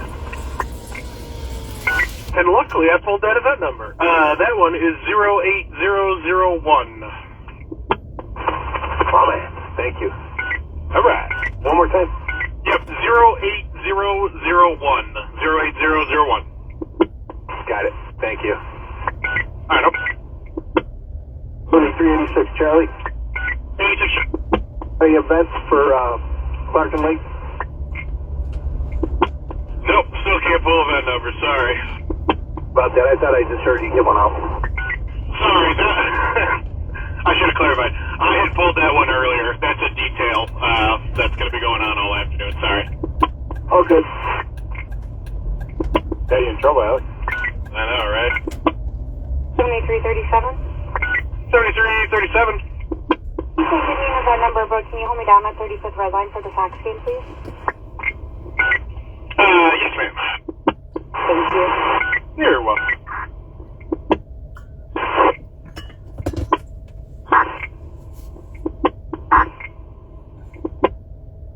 CH2 Citywide. CH2, good afternoon. Hey, good afternoon. Show us en route to Midway to get fuel. Units 19 Citywide, theft in progress, 1425 West Montrose, full male Hispanic, wearing all black, stealing inside, no weapons, seen, that's for the zone 2. 14 West Montrose. It appears. Units 19 Citywide, theft in progress, 1425 West Montrose, full male Hispanic, wearing all black, stealing inside, no weapons, seen, that's for the zone 2. Alright, y'all, it appears. Units 19 Citywide, theft in progress, 1425 West Montrose, full male Hispanic, wearing all black, stealing inside, no weapons, seen, that's for the zone 2. Alright, y'all, it appears I may actually be back up. Give me just a second, though, to make sure that this is real life. 1425, right? Units 19 Citywide, theft in progress, 1425 West Montrose, full male Hispanic, wearing all black, stealing inside, no weapons, seen, that's for the zone 2. Alright, y'all, it appears I may actually be back up. Give me just a second, though, to make sure that this is real life. You're ready for that radio traffic? Yeah, I was just thinking about that. Yeah, it looks like we are back up. Alright, here's what we're going to do. I'm going to go down the list for each one of you in order for the CTA special cards, and just tell me how many event numbers you need for where you were at during the time, and I'll give you all the numbers at once. Sound good? Cool. Alright, let's start out with 7383 Adam. Alright, how about 7383 boy? 7383 boy, yeah, squad, just two event numbers, 79th on the red line for the earlier one and the one now. Alright, 08566 and 08567. And, hold on, 7383 Adam, yes. How many do you need over there at 95? We get three. Three, alright. Your first one, 08570. Second one, 08572. Third one is 08573. Alright, 7383 Charlie. How many do you need at 69th? Three of them, please. Alright, that is 08585. That's how they clear cases. 08587 and 085. They're clearing cases right now. That's what you're hearing. David at Garfield, how many do you need? I need 3 too. Alright, that is 08592. and 08598. All right, 7383 Eddie at 35 in the red line. How many do you need? Yeah, we'll take 3 as well. Alrighty, that is 08603, 08604, and 08607. And 7383 Frank, how many do you need on 79? 183 Frank, we need 5. Gonna be 5, alright. Go ahead with, oh yeah, you're on bus check. Alright, go ahead with the first one. Well, 79 westbound. That one is 08620, and go ahead. The next one is on 79th Morgan eastbound. Okay, that one is 08625, and the next one? The next one is 79th Morgan westbound. That one is 08632. Next one? Next one is 79th and Racine eastbound. Okay, that one is 08633. Next one? And the last one is 79th at Ashland going westbound. Okay, that one is 08636. And 733 George, you ready? Yes, sir, I need 3. Westbound Roosevelt from Cicero. Okay, that one is 08639. Go ahead. Eastbound Roosevelt from, hold on, right to my right. Laramie. Alright, that one is 08645. And next one? Westbound Roosevelt from Keeler. From Keeler, that one is 08649. Alright, let's see. 7384 Adam, you got any you need? Okay, how about 7384 Boy, you need any? 391 David. 91 David. I get 2 at Roosevelt, and then can I get 1 right now at State and Lake Red? Yep, Roosevelt 08662, 08665, and then State Lake in the red is 086. I'm gonna make a video real quick, guys. Thanks for having patience with me. I got lots of things going on. At Roosevelt Red, you can show me clear. Thanks for listening. Sorry to do my car business on the phone, but that's alright. I didn't do nothing. SubX.News on the spot reporting 5:26 p.m. April 27, 2026. We're at the Roosevelt Orange Line station. This is where they sell a lot of drugs. We just heard on the radio that Brandon Johnson's given $900,000 to Good Kids Mad City. They were part of the riots that harmed police when they were trying to rip down the statue over there in the Grant Park in 2020. He's given them almost $1 million. We just heard he's given a contract to private contractors to redevelop the Ickes home, the CHA homes. And he says, oh, there'll be a couple of CHA apartments there, but they were all CHA apartments. So imagine going from all CHA to a few CHA. But the reason we're making this video today is right in front of you. We're spending all this money on fake programs, paying gangbangers, paying crony contractors. But yet, at one of the main train stations here, the main train station, you look at, what are you looking at? What are you looking at? They sell drugs here. People been stabbed. People been killed. People getting beaten up. People OD'd here. And you see that kind of behavior. Look at that. All busted up. There you go. This is a main train station in the city of Chicago. Orange Line, Roosevelt. There you go. That's what you got. That's how the governor, that's how the county board president, and that's how our mayor takes care of our city. Like that. That's our city. He'll give $1 million to an organization that attacked police, but he won't spend a couple of $1,000s to pay some young kids or a bricklayer to fix that, right? He won't do that. There you go. SubX News. Got that? No urgency and no priority to fix our city. Only to give out money to crony gangbangers and contractors. This is the Orange Line Roosevelt stop. This is how it is out here. 5:25 p.m., April 27, 2026.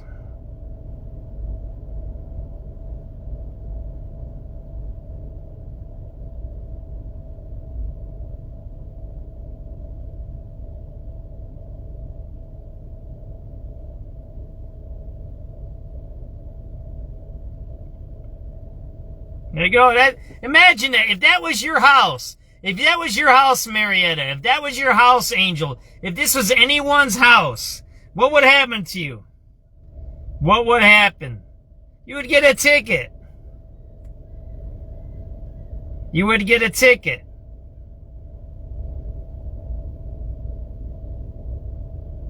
Alright?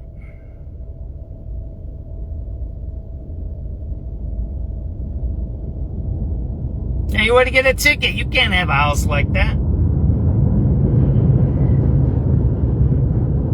Right?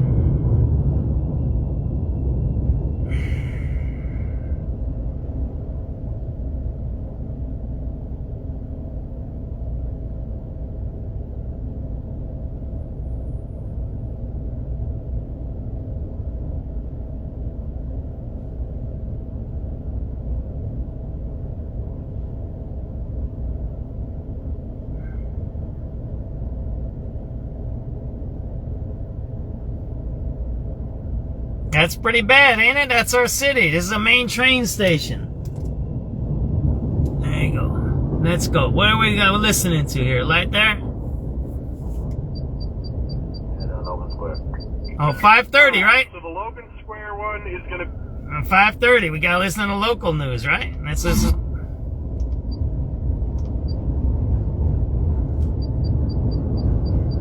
Administration to stop using her daughter's case as justification for its immigration crackdown. Plus, the White House wants to ramp up its security measures following the shooting at the White House Correspondents' Dinner. In business, a quiet start to the new week on Wall Street. The Dow down 63 points, but the Nasdaq up 51 to a new all-time high. The S&P also had a new high, up 9. I'm Tom Busby at Bloomberg. Partly sunny skies, 67 degrees right now. We're in line for another round of rain across the area. For the latest on how much we're expected to get and if any is going to be severe, let's go live with AccuWeather senior meteorologist Brian Thompson. Hi, Brian. Hey, Lisa. Yeah, we do have the potential for some strong to maybe severe storms into this evening. I think the bigger concern is going to be the rain, though. We have storms that are developing around Peoria and Bloomington, moving to the north and east. There's been some showers, even some downpours starting to come into southern parts of DeKalb and Kane counties. The concern is that we'll have multiple storms kind of going over the same areas here tonight, where you can pick up a quick inch or two of rain, given how wet it's been this month. Flooding is going to be a pretty big concern with these storms into this evening, but we could have some damaging winds and hail with some of the stronger storms as well. There you go. These will continue through the evening. That white drug addict? And then once we get past midnight, that's a white drug addict right there. See the white drug addict? And we'll see some sunshine return tomorrow. It's a white drug addict right there. He's missing his fingers too. See that? Oh, he's got his fingers. Accused of shooting and that's a white drug addict. Police officer over the weekend and critically another. All right, let's listen. Appeared in court today. WBBM's Brandon Eisen has the latest. 26-year-old Alfonso Talley, a South Shore resident, remained quiet in his initial court appearance as prosecutors described the events that led up to the shooting death of CPD officer John Bartholomew and the critical wounding of his partner inside Lincoln Square's Swedish hospital. Talley had been taken into custody Saturday morning for suspected armed robbery of a dollar store. Having told the arresting officers he had swallowed several bags of drugs, they took him to Swedish for observation. According to prosecutors, on his way to a CT scan, Officer Bartholomew took the cuffs off of Talley, at which point Talley shot Officer Bartholomew in the head with a gun that was somehow hidden under a blanket. Talley then shot Bartholomew's partner in the face. He escaped the hospital wearing nothing but a hospital gown by shooting out a window and was later found hiding under a porch in the neighborhood. Talley had been placed on electronic monitoring back in December and has otherwise spent the better part of the past decade in and out of prison. Brandon Eisen, News Radio 105.9 WBBM. Mother of a suburban college student whose death in a drunk driving crash was held up as a rationale for the Trump administration's immigration crackdown in Chicago. The mother lashed out today at the White House for using her daughter's death to justify Operation Midway Blitz. My name is Denise Lawrence.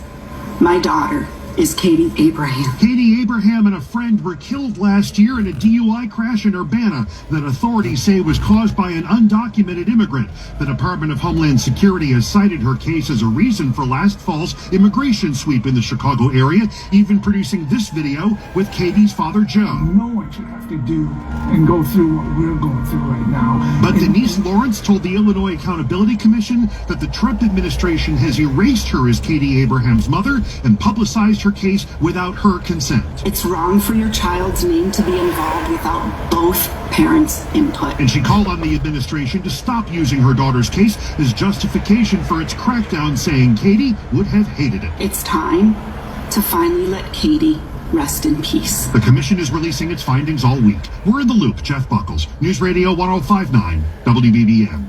McHenry County man facing one of the most serious felony charges in Illinois after a home invasion case. 53-year-old Jim Burmeister will stay behind bars until trial after the state's attorney says a dispute over construction-related debt took a threatening turn. Investigators say he sent text messages before forcing his way into the victim's home the next day with a shotgun. He did not fire the weapon and left the scene. He's charged with a Class X felony, one of the most serious charges under Illinois law. Sarah Herrera, News Radio 1059 WBBM. Around the nation now at 5:34 in the aftermath of that shooting at the White House Correspondents' Center on Saturday night.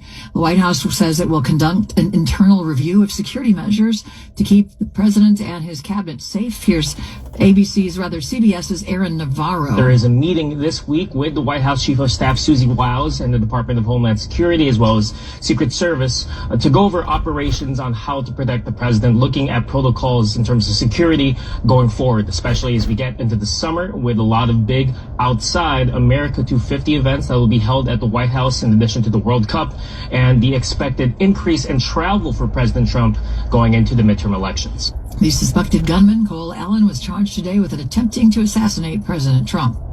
Prosecutors released new details after they say 2 University of South Florida students were killed. Officials say the suspect accused in their deaths had asked ChatGPT what would happen if a human body was put in a garbage bag and thrown in a dumpster. Prosecutors say the suspect asked the question just days before the 2 doctoral students went missing. The 26-year-old suspect is facing 2 counts of premeditated murder. Now to the latest in Iran. The White House said today that it will not negotiate through the press in response to a question about Iran's proposal to There's reopen something the going on. I gotta go. Nuclear talks get pushed back. The U.S. has Listen to the radio. There's something going on, right? Sources told CBS News that Iran has offered to reopen the Strait of Hormuz without addressing its nuclear program. There's something going on behind me. Discussed. I don't want to get ahead of the president or his national security team. Let's listen to the radio. That's the Central District, right? With respect. Something going on there. The ambulances and the police. Red line. Yep, that is 09105.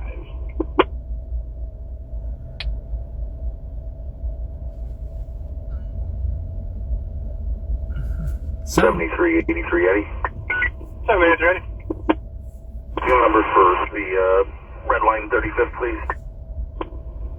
Alright, be advised, everybody, it looks like I am able to do basic inquiries through the hot desk, through leads. That is working. So if anybody needs a name ran or anything like that, I can do that. But through CAD right now, I am not getting any responses still from leads. PH2 Citywide. PH2. There's another drug addict over here. See that? Okay, that number from Southside. Right there, a drug addict. They're all around these businesses. 09011. Wow, look at that. 09011. Thank you very much. 2 drug addicts. There you go, man. 4735. 4735. Show me on special attention at 9, please. They're overdosing everywhere. Look at that. 7383 Adam. 783 Adam. 7495 Red. Yep, it is 090. There you go, man. You got all kinds of overdosing happening. Look at that. Another overdose. If anyone is up at the Harlem Blue Line You got drugs happening everywhere. Right? Person down the front entrance to the station. There's going to be a male wearing a brown hoodie. Fire is rolling, nothing further. He's knocked out. I don't know if I have any Narcan on me, man.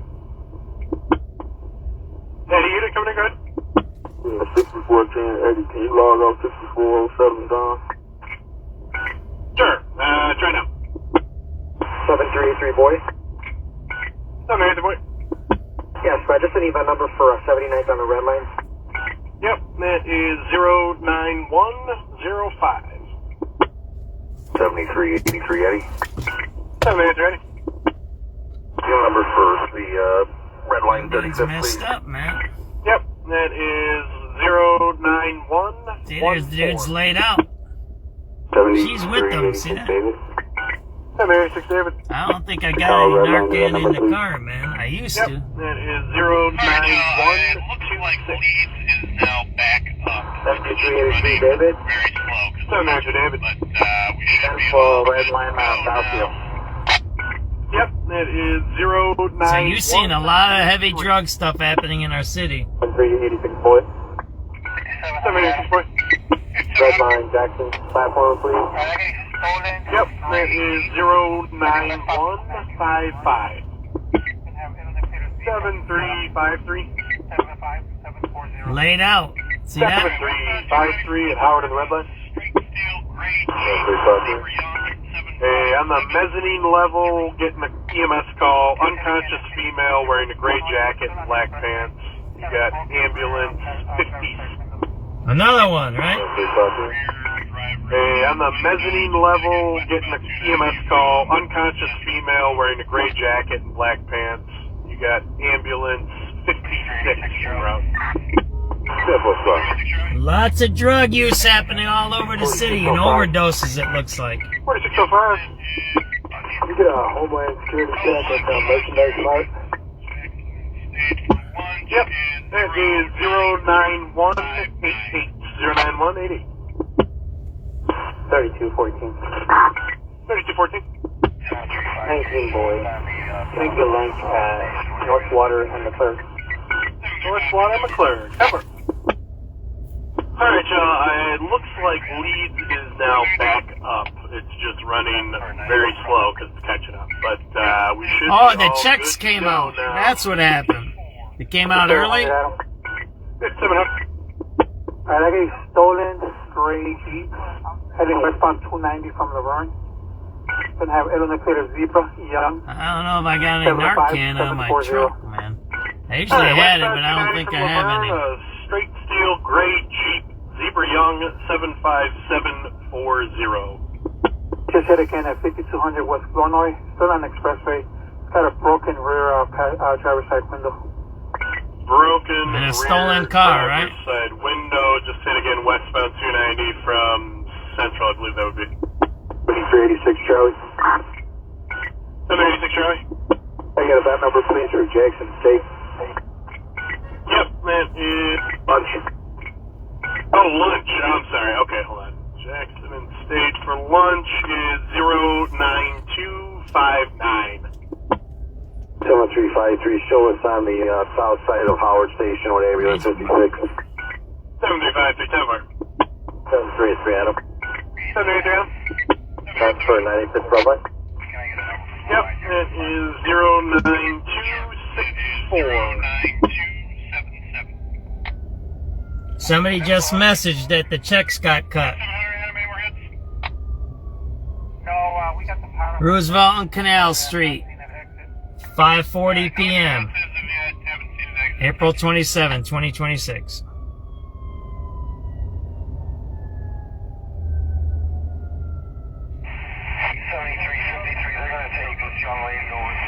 Seven Adam. 787 Adam.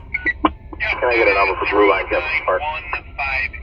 Sure, that is 09277. Just heard an overdose on the green line, too. No, we got the power up at Central. So far, we have not seen it exit. Alright, no new hits as of yet. Haven't seen it exit at Central.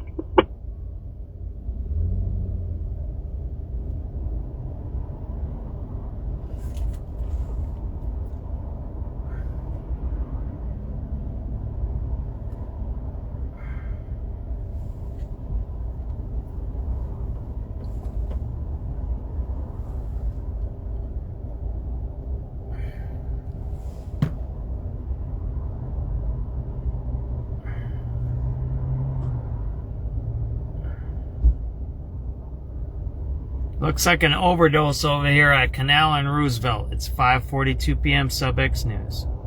700 out.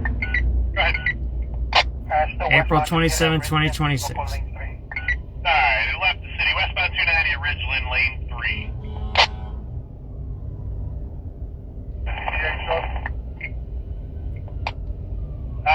PH2, you guys in the area? 7353, they're going to take this young lady over to St. Francis. Can I have any phone number, please? Yep, that is 09158. 09158. Alright, westbound 290 passing Home Avenue on the far left. Oh, we got a big fire truck here too. See that there? Still westbound, just hit at Richmond, local lane 3. Alright, it left the city. Westbound 290 at Ridgeland, lane 3. PH2, you guys in the area? PH2, we are on our way. Alright, 10. He's just passing home, far left lane. Alright, westbound 290 passing Home Avenue in the far left lane.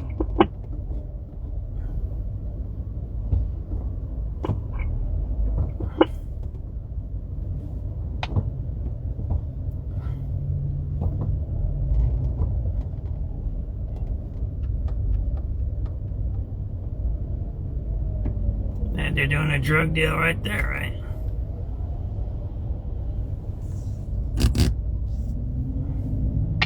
Well, this dude moved me back is what he did. He's not getting out.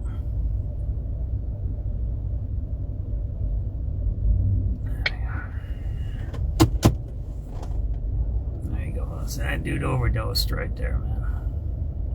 There you go. Right.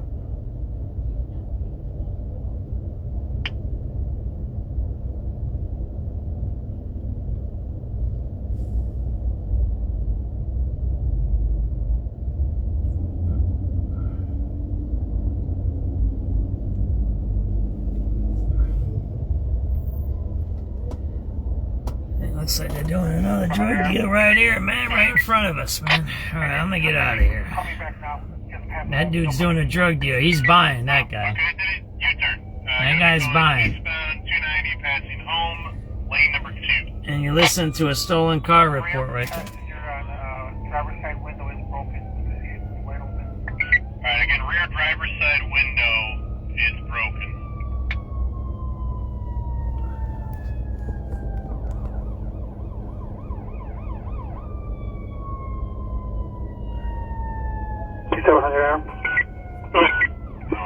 It looks like it's coming back now. Just past home, local lane 2. Oh, okay, did it U-turn. Gonna be going eastbound 290 passing Home, lane number 2. The rear passenger on driver's side window is broken. You see it wide open. Alright, again, rear driver's side window is broken. 7362. 7362. Here's number 4, drop off from 87 to the rear.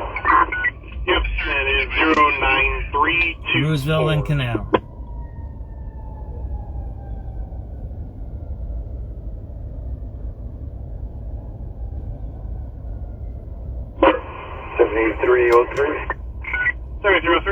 Yeah, they're doing drug deals out here, man. On the CTA bus. Disturbance at Midway Orange Line 10-4. That's what happens when I'm out of rotation for a few days. All kinds of stuff happens, huh? We have a male here who's got the responsive. He's in the ambulance over here. He's breathing. Another one. Yeah, Denver. What's the bus number? Bus number 8091. Alright, Denver, we're gonna roll it. Bus number 8091, overdose.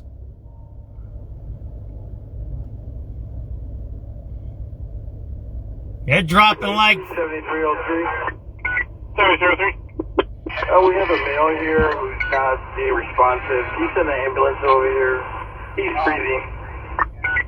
Yeah, Denver. What's the bus number? Bus number 8091. Alright, Denver, we're gonna roll it. Laverne, lane 2.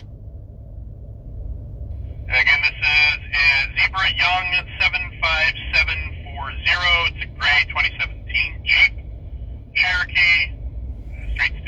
Gray 2017 Jeep Cherokee, gray, straight steel, running around the city, west side.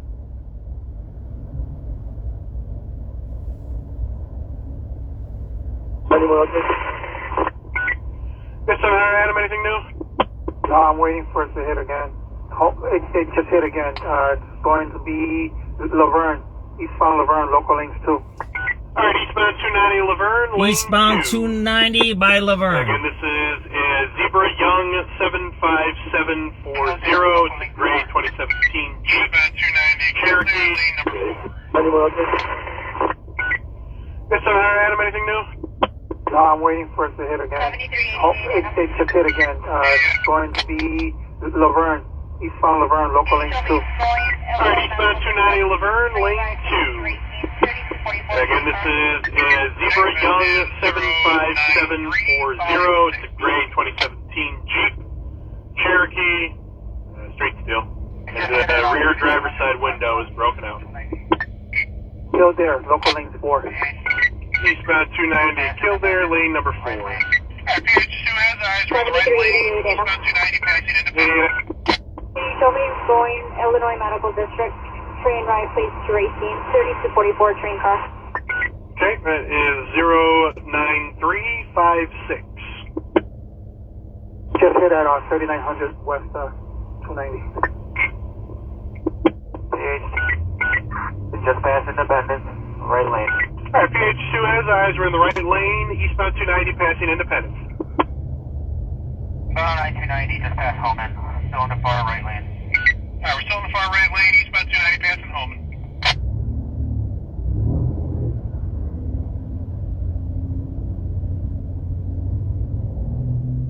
Inbound I-290 just past Holman.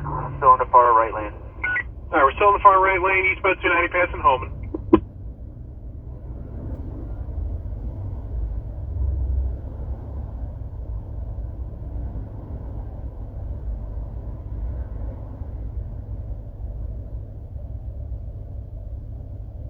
It's at Sacramento, going northbound on Sacramento from Congress. All right, northbound Stolen car. Sacramento from Congress.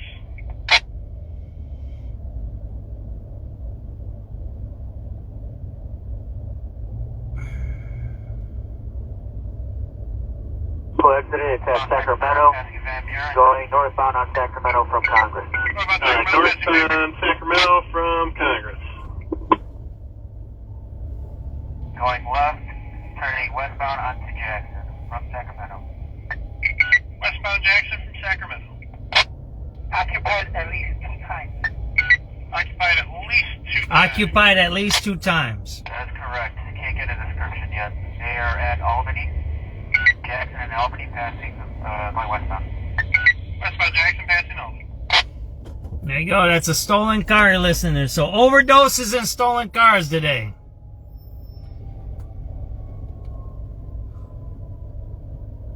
Going left, turning westbound onto Jackson from Sacramento.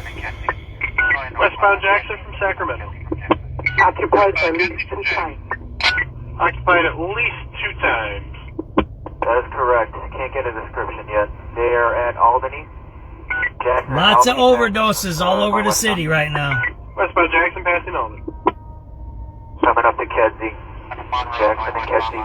Another ambulance. See that? Northbound Lots of Kedzie. overdoses. That's through the grass. Coming out to Monroe and Spalding. Monroe and Spalding. Let's see if I can. Turn on to Monroe, going westbound Monroe. Alright, Westbound Monroe now. Come to the grass.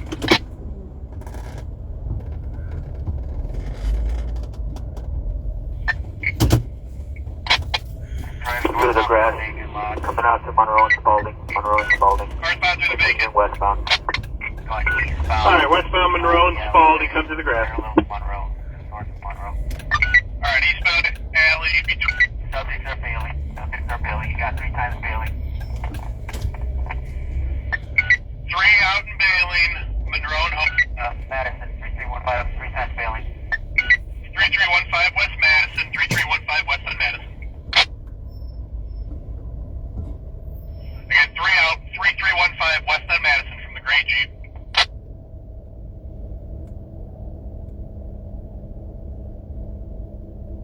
3 bail, 3315 West Madison.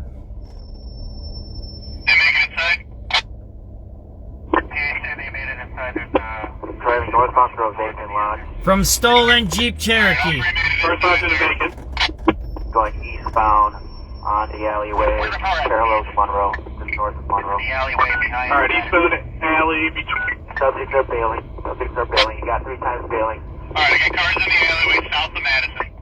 3 out and bailing, Monroe and Home. Madison, 3315, 3 times bailing. 3315 West Madison, 3315 West on Madison. Again, 3 out, 3315 West on Madison from the gray Jeep. They make it inside? Alright, did you have the vehicle over there? 1122 is with the vehicle in the alley. Approaching the door that they entered. Alright, all 3 made it inside there. Where's the car at? The zone, they're saying it's going to be 33 the alleyway behind West Madison. 3319 West Madison is the good address. Alright, I got cars in the alleyway south of Madison. The driver's going to be a male black hoodie, light blue jeans, and white shoes, white sneakers. Alright, 10-4, male black hoodie, light blue jeans, and white sneakers. That is your driver. Car is in the alley. They ran into a house. Any description of the others? Dark gray hoodie, dark gray jeans, and black sneakers, male black. You got another subject with a black hoodie, red writing on the back, black pants. Do you have an address on the residence there, Ryder? Yeah, they're telling me it's 3319 West Madison, 3319 West Madison. 3319 West Madison. Wow, there's units in front of 3325 and 23. Alright, did you hit the vehicle over there? 1122 is with the vehicle in the alley. How did they make it up? They ran to the very end. On the zone, they're saying it's going to be 3319 West Madison. 3319 West Madison is a good address. If you're in front of the building, the driver's in the male black hoodie, light blue jeans, and white sneakers. West side of the building is what you're saying? Alright, 10-4, male black hoodie, light blue jeans, and white sneakers. That is your driver. Any description on the others? Any description on the others? Dark gray hoodie. 3325 is the building they're in. Dark gray jeans and black sneakers, male black. You got another subject with a black hoodie, red writing on the back, black pants. Do you have an address on the residence there, Ryder? Yeah, they're telling me it's 3319 West Madison. 3319 West Madison. They're inside 3319 West Madison. And 2 to 3. So is it 2523 or 19? They ran through the very end. You guys are all going towards the center. Go to your right when you're facing the building. It's in the front of the building in the parking lot. It's at the very end. At the end of the block. So it's at the very west side of the building is what you're saying? Where the sergeant is standing, that's where they entered. Yeah, very west. Okay, it will be 3325 West Madison. 3325 West Madison is where they entered. 09428. 09428. Squad. Give a slow down over here. Alright, so giving us slow down. 3325 on Madison, slow it down. 09433. 09433. 73848. 3325 Madison. Stolen car. 3 guys jumped into your building. You live over there. And be safe. 4607.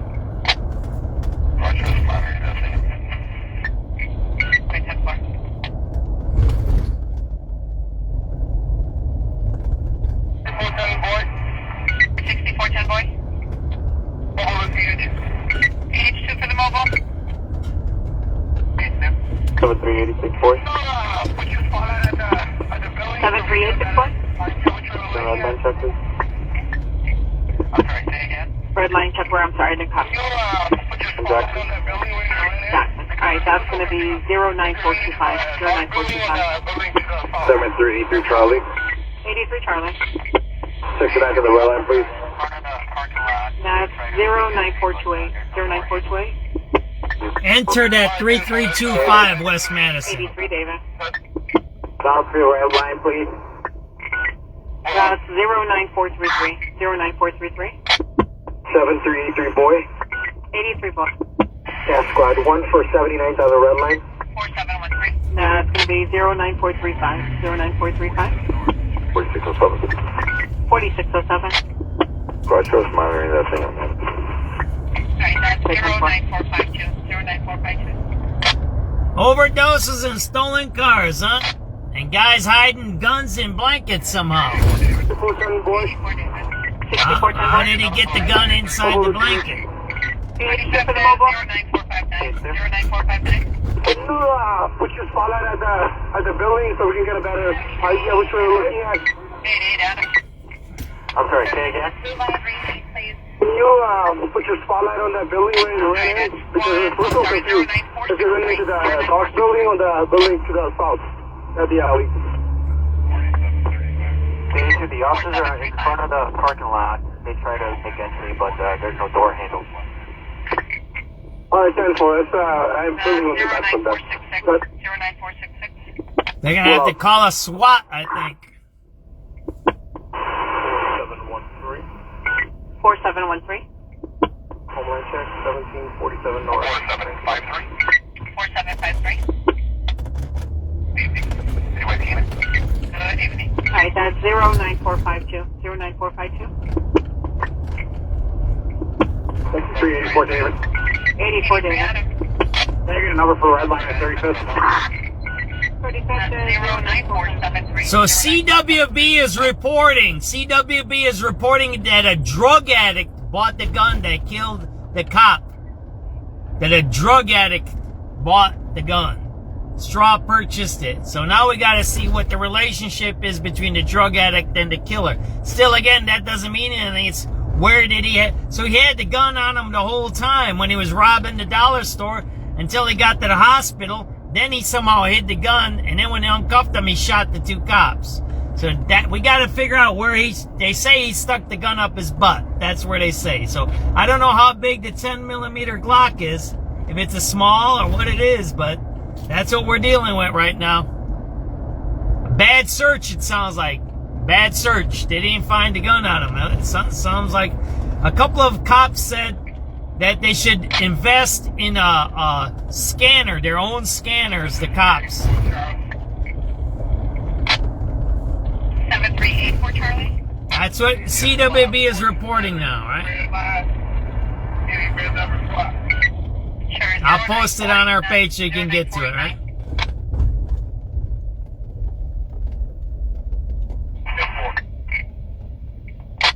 You're welcome.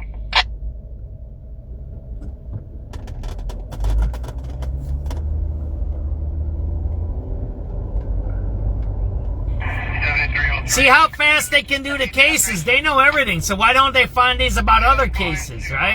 Holy Cross would have 178 with 1. 90310. Another overdose going to Holy Cross. Lots of overdoses today. We're going to this stolen car scene, right?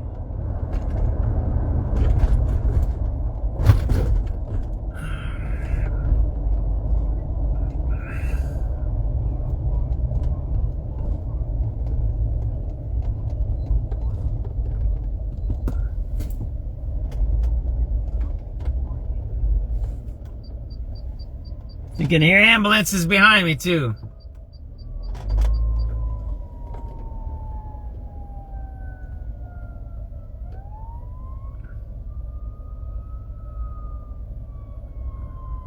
See, the feds, when the feds get on the cases, it goes fast.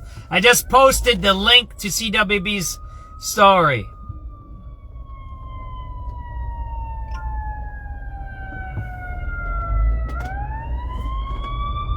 A lot of overdoses.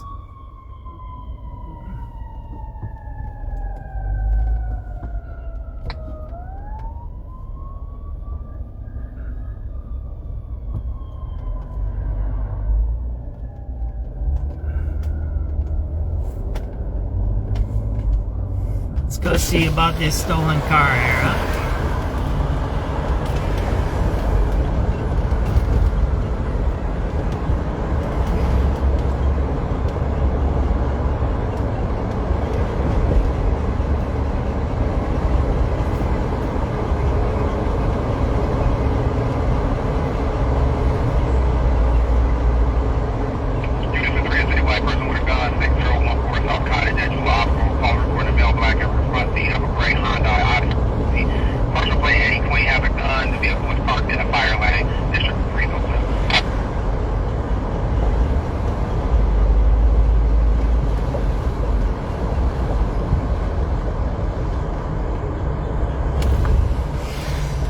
Units of 3 and citywide person with a gun, 6014 South Cottage at Jewel Osco. Caller reporting a male black in her front seat of a gray Hyundai Odyssey. Partial plate Eddie Queen has a gun. The vehicle was parked in a fire lane. District 3 zone 7.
See? Another ambulance. Those are all overdoses, I bet you. We gotta pull all the records from today, right?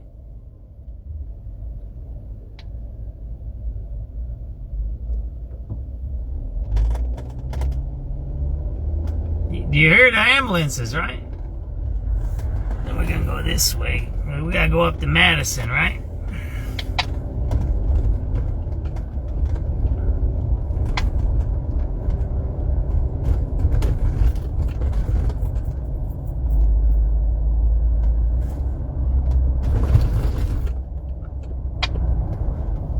Looks like they got a car accident here, huh? Something.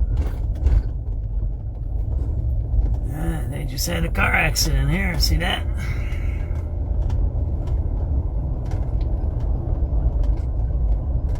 I'm gonna turn around back here and we can take a look at that car accident. 7384 Adam. 84 Adam. Taking an event number for 53rd Red Line. I gotta turn around over there. Sorry, that's 09552. 09552. I show you spotted coyotes go up here. 7384 Adam. 84 Adam. Taking an event number for 63rd Red Line. Sorry, that's 09552. 09552.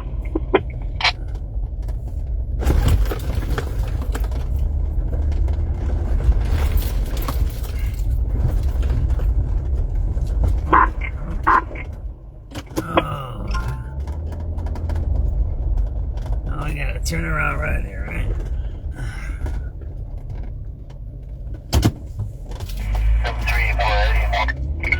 8480. Red Line, please. 26th Red Line. Take 09564. 09564. Let's just some radio calls before we do anything else. So I don't want to get into nothing in trouble, right? I want to listen to where I'm going to in case these guys got guns and stuff, right? 73480. 8480. 7385 Adam. 85 Adam. Can I get a number for 95th and Red Line? Alright, take 09475. 09475. 7387 Adam. 87 Adam. Can I get a number for a trip mission at the Blue Line in Belmont? Alright, your mission is 09479. 09479.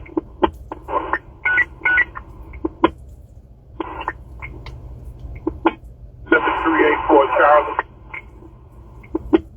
7384 Charlie. Yes, fly 47 Red Line. Get event number spot. Sure, 09489. 09489. 7303. 7303. Show is going to Holy Cross with ambulance 78 with 1. Alright, 0310 forward, 1802. Units are 3 and citywide. Person with a gun, 6014 South Cottage at Jewel Osco. Caller reporting a male black in her front seat of a gray Hyundai Odyssey. Partial plate Eddie Queen has a gun. The vehicle was parked in the fire lane. District 3 zone says. 7384 Adam. 84 Adam. Taking an event number for 63rd Red Line. Alright, that's 09552. 09552.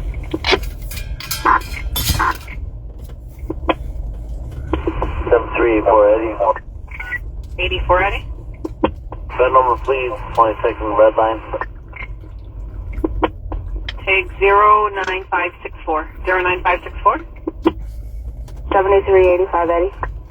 85 Eddie. Can I get an event for 69th Red Line? It's 09577. 09577. Thanks. A bad car accident there. Rammed them pretty good. Looks like one guy ran away or something.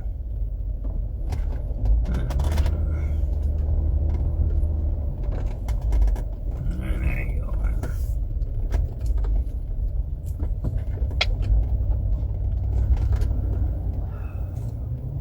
So we got this, and we're gonna go see the stolen car, right? 3319 West Madison, right?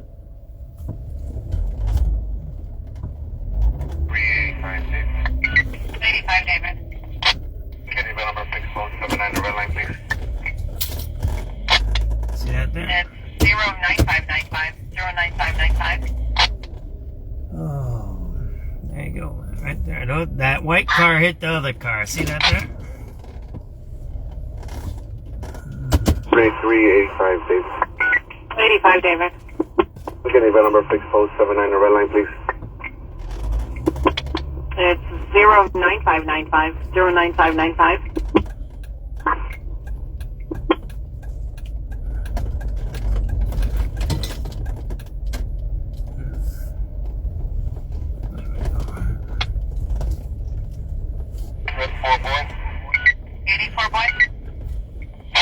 Can I get a quality of life event operator, Garfield in the Red Line? See that white car hit the other car, right? See that there? And then we're gonna go see the stolen car, right? That's a white Jeep Cherokee. See that there?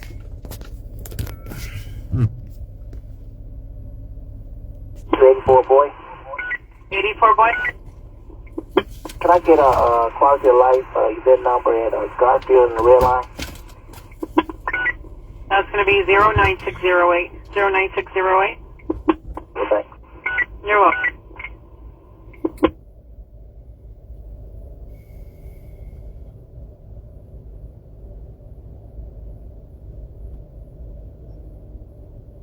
We're at Fillmore and California.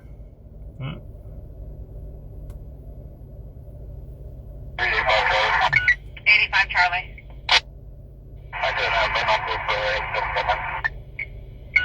87 is 09619. 09619. 733 boy. 83 boy. SubX.News on the spot reporting 6:14 p.m. There's a car accident here at Fillmore and California. Fillmore and California, car accident here. That's where we're at. We were heading to a stolen car scene over on Madison, 3300 West Madison. The stolen car was there.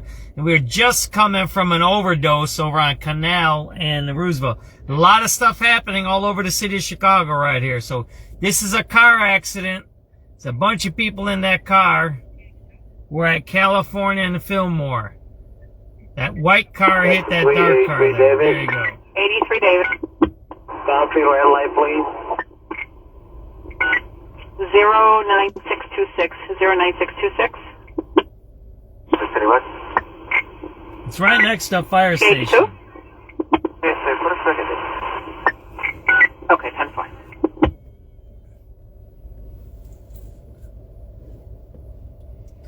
So we're right next to a fire station. Looks like everybody's okay. They would have got medical care quick here, so we'll stay here for a second so you guys can get the alerts. And I'm broadcasting on Citizen app, and then I'm gonna go to a stolen car scene. Lots of overdoses today in Chicago. Lots. Watch out when you're driving.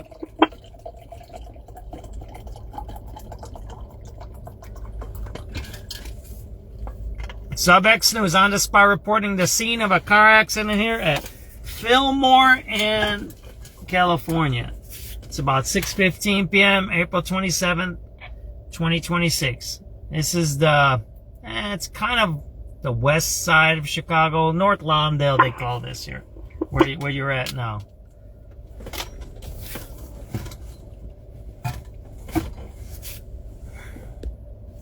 There you go, right? The one car hit the other car. There you go. And one car has temp tags on it, so.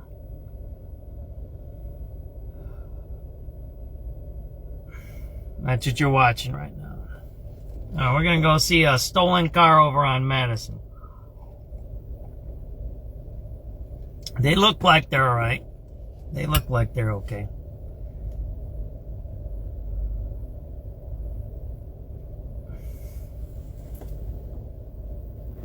Alright, let's get out of here, right?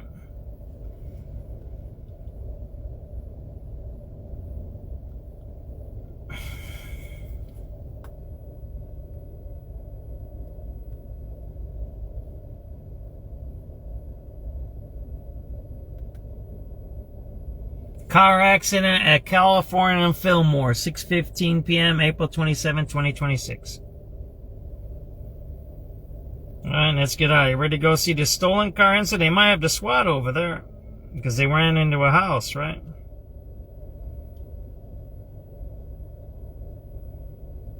We'll see what's going on, right? Because I don't think they can get into a house without a warrant.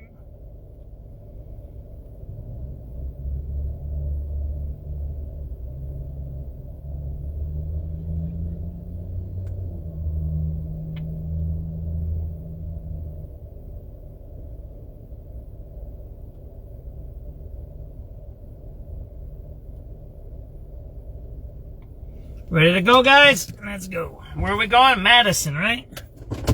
We're We're going to 319 Madison, 325 Madison. The car's supposed to be in the alley, right? And that car's got temp plates on it there. That car's pretty bad, that white one there. The airbags got released.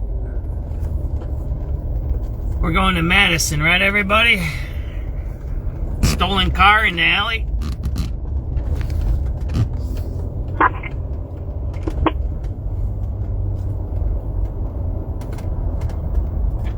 So, let's get back to my car that you heard me talking about, my drive axle. Whatever is whatever, I have to deal with that, right?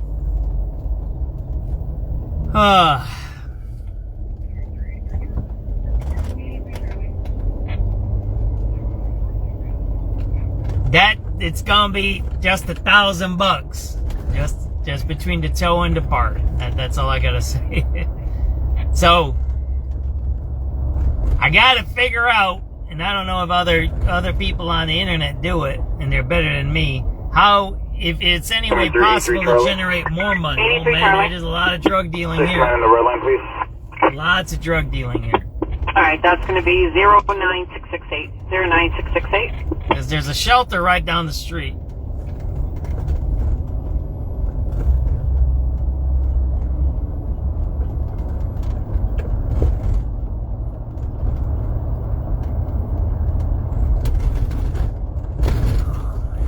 It's kind of wild out here, man. Oh man, it's packed everywhere. You see that there? You see that? Got all kinds of stuff happening all over.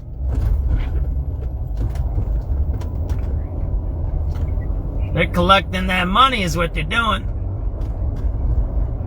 How life goes in America. We're capitalism. 09682. 09682.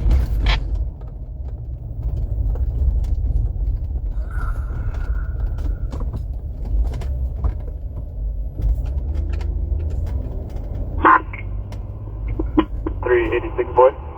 86 boy. Jackson, red line. Platform check, please. Alright, platform is going to be 09682. 09682.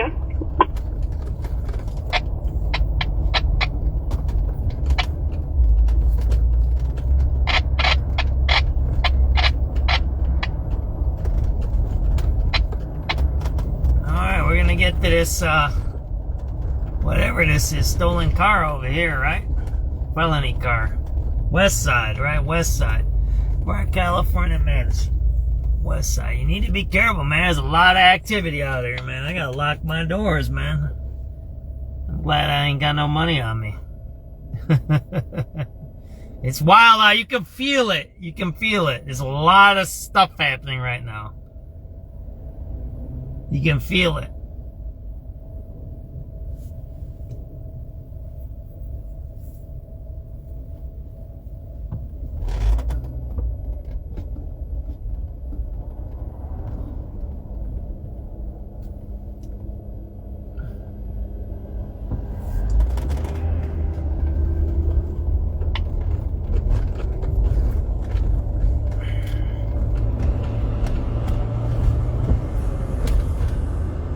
Looks like they got that whole area blocked off over there. See the lights in front of us?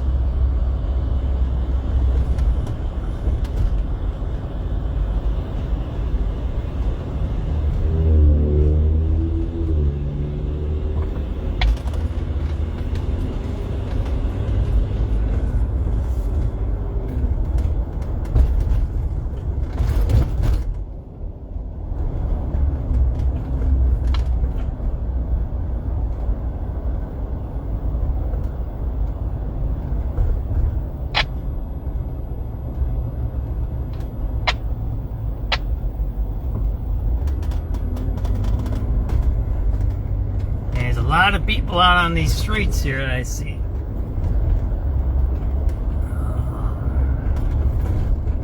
See how it goes? It goes lots of activity, then slow activity. It's weird, isn't it, on the radio? That whole project is closed down there. Guy got murdered over here before. It's a lot of housing that's empty. I don't know what the mayor's talking about. They need housing. So 3319, right? It's right in back here somewhere. 19 is north side or south side of the street. 83 Frank. 83 Frank. And was the guy killed over here, right? I don't know, man. West from Ashland. Alright, that's going to be 09718. 09718.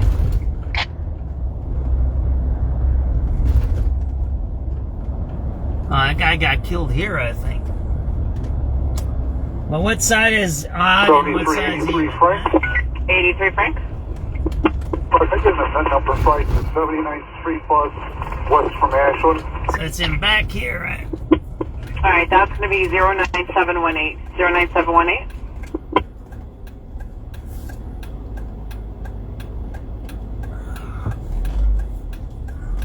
It's right back in here, right?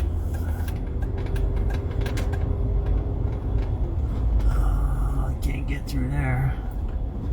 There's no cops back there. What side is odd and what side is even? Remember? That's we should have learned in school, right? I know east and west.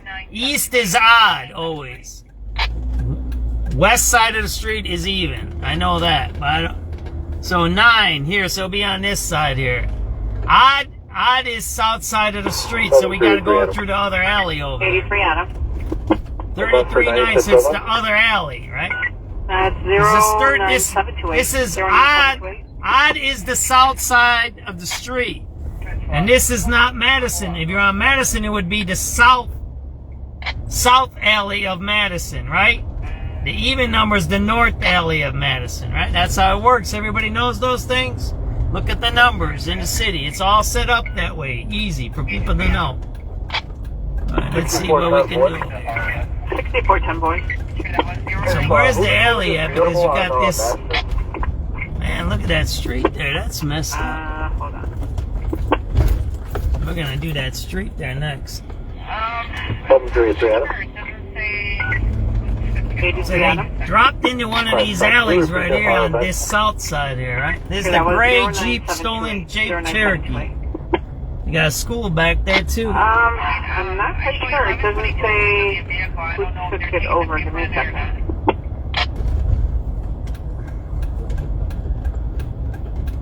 Right back here somewhere. Stolen Jeep Cherokee, gray, right?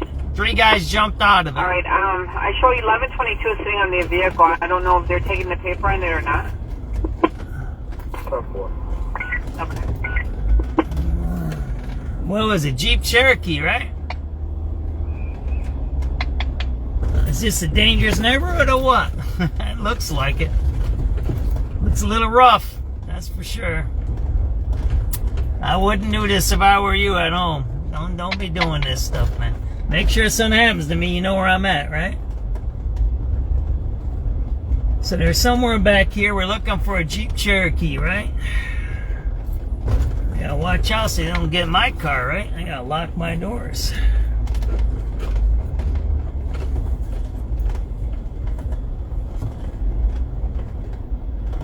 Now, where's the car at, huh?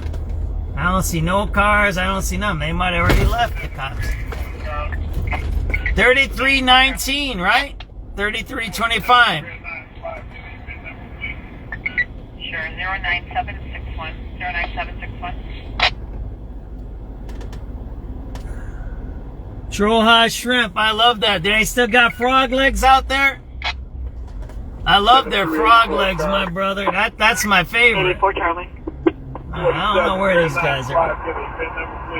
So they said they jumped out somewhere here. We don't see them. We don't see them. I don't know what these cops are talking about, man. So we'll ride through these 2 alleys here. Maybe they're on that other alley? I don't know. We'll see. Yeah, Troja Shrimp. You know, I used to go to Lazo's. The original Lazo's was over there on Kidville. I used to live on 26th and Kidville many years ago. Back in the... My dad bought a house out there.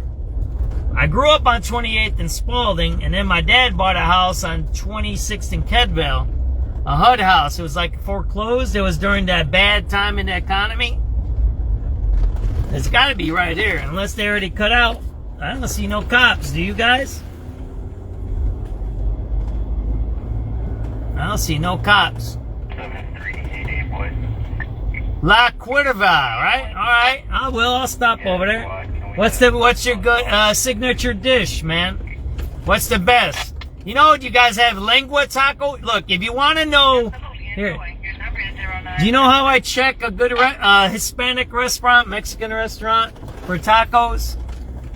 You order a lengua taco or a sesos taco. There's two different ones. Sesos is brain, lengua is tongue. And then you have this, and they get served different ways. And that's how you check if it's a good Mexican restaurant for tacos. How they serve the lengua and how they serve the sesos. You know what I'm talking about, right? Sesos, right? That's brain taco. You ever have that? Oh, man. That's so delicious if it's fresh. People are saying, oh, man, I don't want to eat that. Man, if you never had brain taco, man, you don't know what you're missing. And a good tongue taco, lengua, oh, my gosh. It's better than steak if it's made the right way and served the right way. It's better. I'm telling you, it's better. If you know what, I'm not going to tell you how it's going to be. And then there's another taco, lomo. Yeah, squad. So we have right? Bistec de lomo, I think it's called. It's not carne asada de lomo. It's bistec de lomo. L-O-M-O. Lomo. Oh, man, that's another taco. If you know a good place. Yeah, I don't see the cops anywhere here. Do you? They must have took the car and cut out already. See that? So we're at the location of a stolen car, a stolen gray Jeep Cherokee. 3 guys jumped out. I don't know if it's in that building there. We'll check out in that parking lot over there. But we don't see it. 316, 319. So 319's back here. So it's 3 houses down. But they say they ran into, this is Faraday School, they say they ran into, they said they ran into this building over here. I don't see no gray Jeep Cherokees, do you guys? I don't. So they say they dumped the car at 316. Oh, maybe over there. They might be in that parking lot. There's another parking lot there on the main street. We'll go back on Madison. So what they did is they dumped the car back here, and then they jumped into one of these buildings here, right? What was the plate, right? It was Y zebra, Y something, right? There's a Durango. That's not a Cherokee. There's a Cherokee right there, right there. EF though, see that? That's a gray Jeep Cherokee. EF, that's not it, right? What was the plate number on that one? 12 units and 9 in citywide. Person with a gun, 3214 South Archer, 3214 South Archer in room 20. Cindy's calling. Male white named Omar has a gun and a knife in his room. Last seen wearing gray shirt, blue jean shorts, black shoes. Unknown if drugs or alcohol are involved. No further information. Zone 12 clear. ZY 740. ZY. You gotta look for a ZY. I don't see no ZYs here, right? All right, we're gonna go around. We're gonna turn around. We're gonna go on Madison. Maybe we'll pop into the parking lot. They said they popped into the alley here, but I don't see nobody here. Man, it's all jacked up out here, man. I don't want to hit this guy's car. There's a car in back of me. Alright, we're gonna do this one again. Yeah, I need to get out of here. This is a little sketchy area over here, man. I don't want to be involved in anything out here, man. This don't look too good out here, man. I think this is a place where bad shit happens. Well, you see, they dump stolen cars, right? And I don't see any cops around.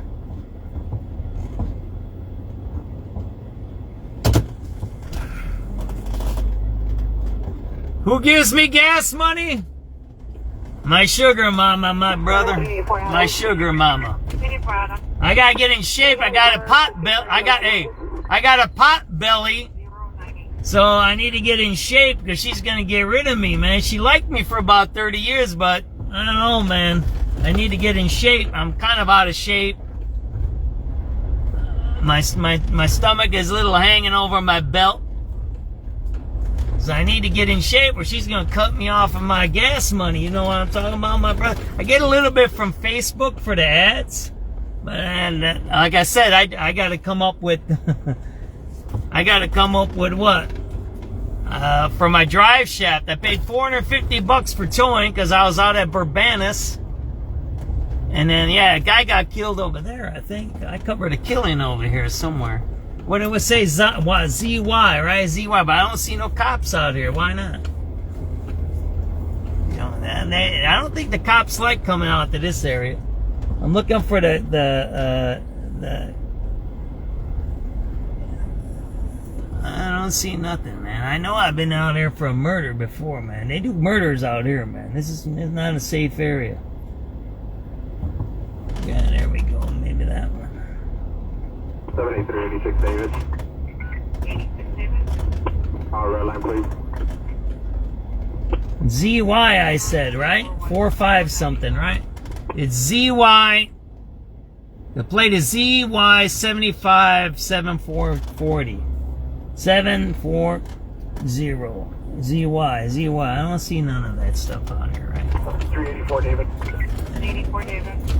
Man, this is the place where they popped out. Maybe they already cleared it out. I don't know. There's some Jeeps out there, but they don't match the plate number. Let's get out of here because I don't want to be pegged as a narc or nothing like that, man. I'm not interested in that activity. Let me check here what this address is here, man. 33, 23, 25. They jumped into that building there, right? That's what they said. They said they jumped into 25. But you don't see no cops out here, right? They said they jumped into 3325 right there. This is Madison. And they dumped the car at 19. We'll do one more suck on. We're going to go west a little bit, right? These cops, they just jump in those cars and remove them. I noticed that before. So 3319 is that building right there. That they say they jumped in over here somewhere, right? Why don't you get out of here? Whatever. It is what it is. Some of these stolen cars are like, let's go over here. It might be in this other alley. I don't know. Let's go see over there.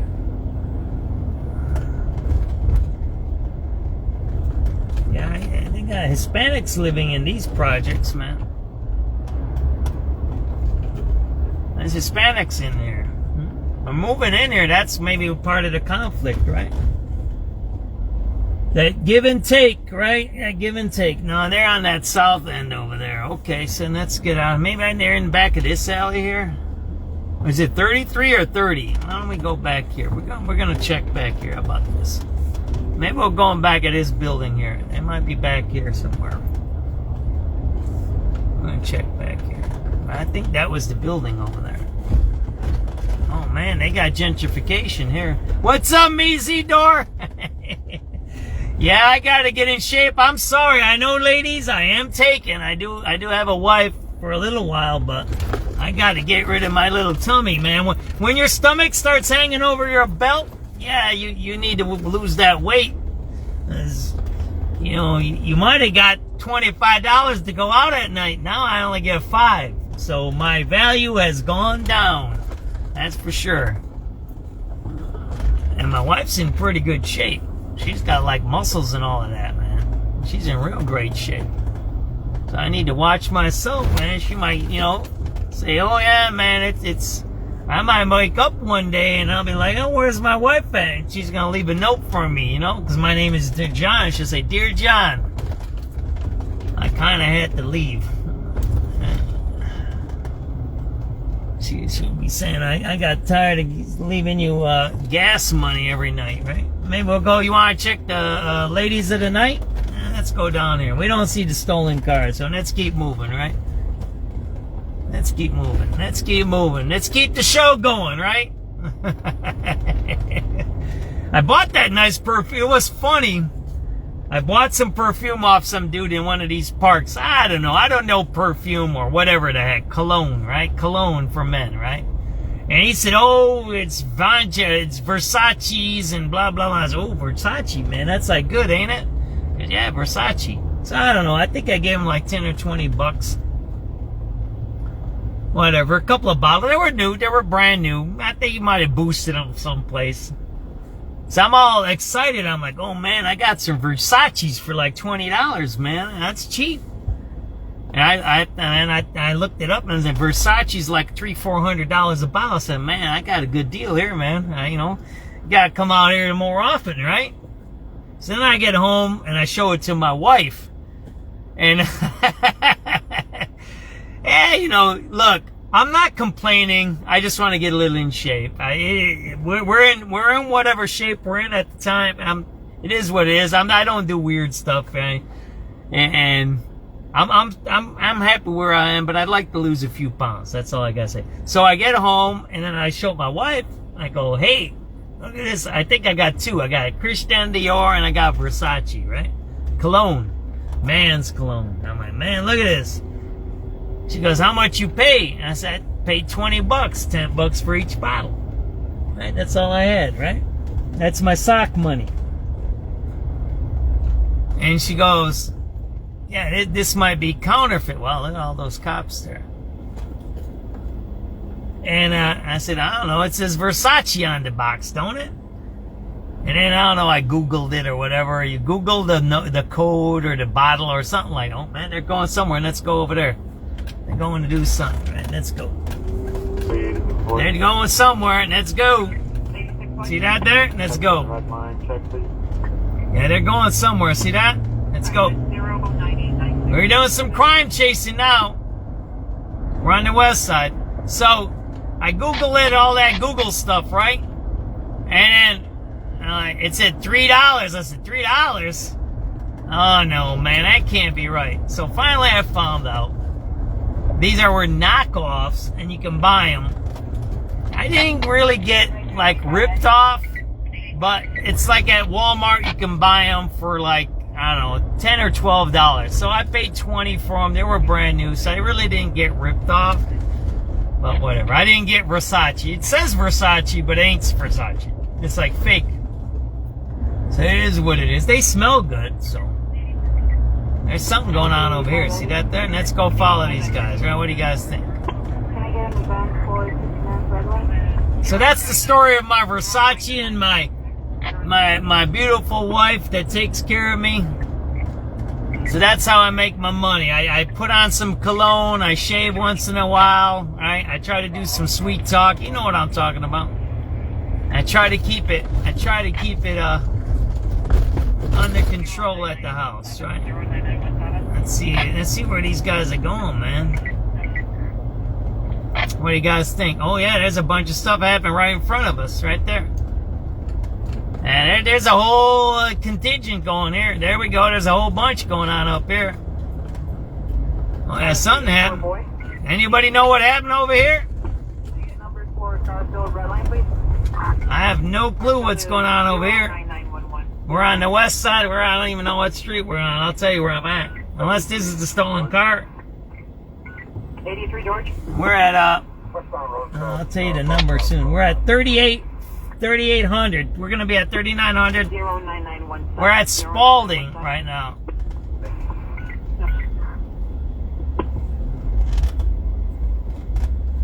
Oh, is this Monroe? Or Springfield and Monroe. That's where we're at, it looks like. No, we're at Springfield and Jackson. That's where we're at Springfield and Jackson. There's a bunch of stuff out here. Springfield and Jackson. It looks like they're searching that car right there. See that there? They're searching that car right there.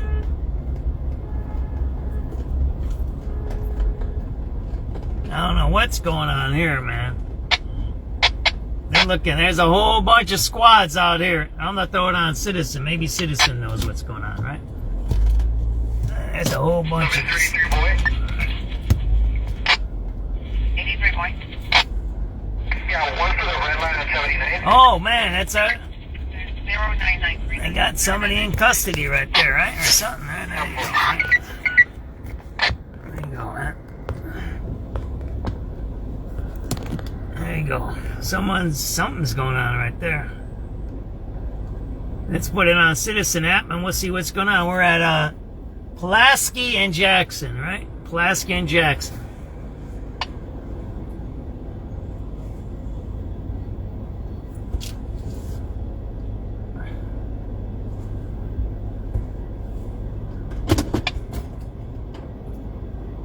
SubX.News on the spot reporting. We're over here at Pulaski and Jackson on the west side of Chicago at 6:43 p.m.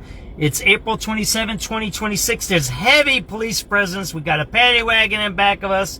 There's a backpack right there by that squad, as you see. And they're searching a car in back of me, a black Nissan SUV. It's halfway down the block. Right there. So there's something going on over here, right? I didn't hear nothing over the radio. I just seen a bunch of lights coming here. So that's where we're at right now. We're on the west side, right? 7383 Charlie. 83 Charlie. Number line 2. It's hot out here. A lot of stuff happening. Undercover attack team maybe. Did a drug bust. There's a lot of overdoses happening today, I've been noticing. SubX.News on the scene on the west side.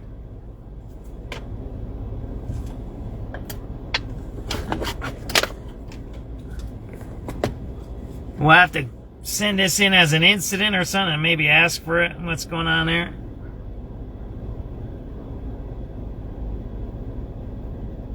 There's a lot of cops out there, so it's not nothing. It's something. I didn't hear nothing over the radio.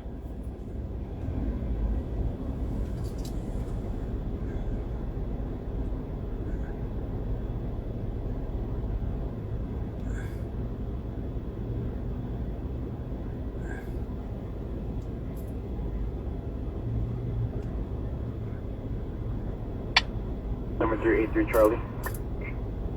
83 Charlie. Number line 2. 09957. 09957. See the backpack there?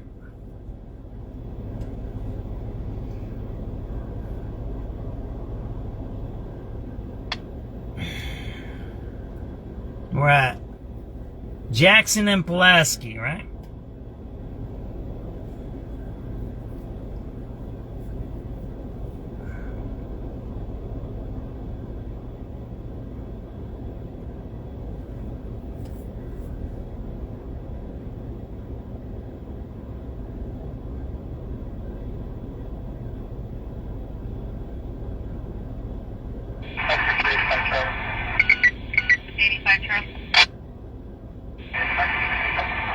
Heavy police presence over here. A little east of Pulaski on Jackson. We got undercovers, we got a paddy wagon. At least 4 or 5 squads out there, and they're searching a black SUV in the middle of the block. And there's a backpack outside of the squad car over here. Number 8019. 09982. 09982.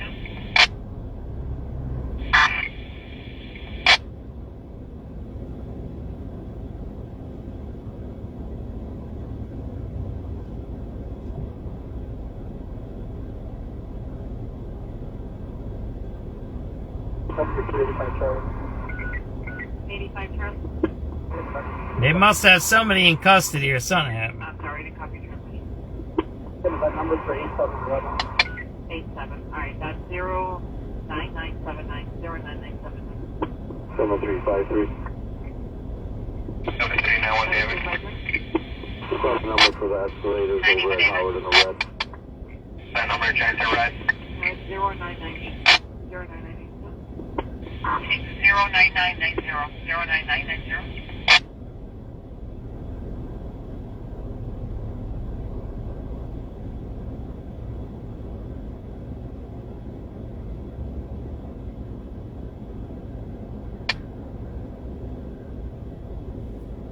Now they're searching I'll turn around and show you the car they're searching, right? They're searching a car in back of me, right?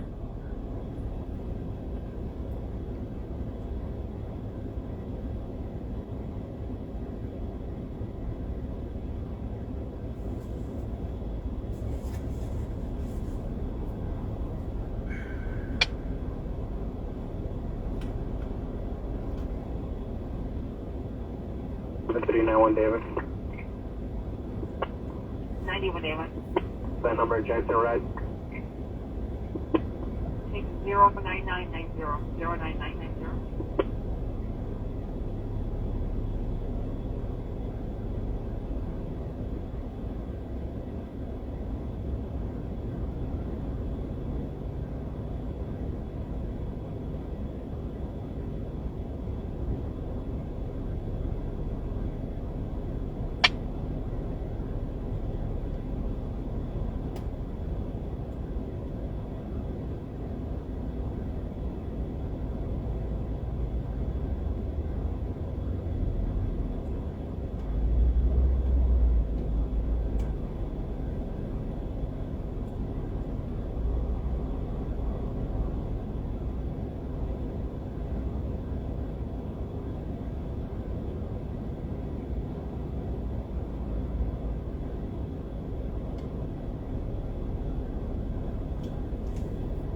There's a bunch of cops. They're searching a car in back of me. Maybe I'll show you guys that, right?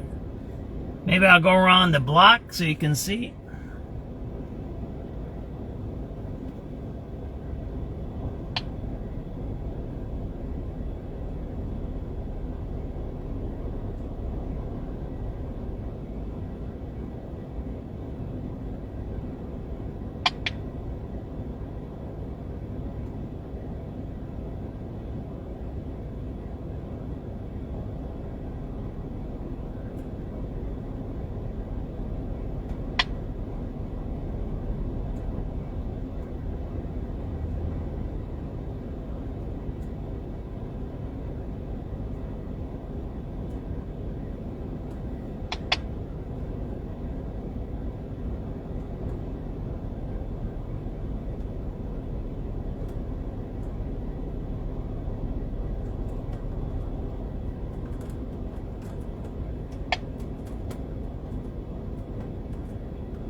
There's a lot of activity today, a lot of overdoses.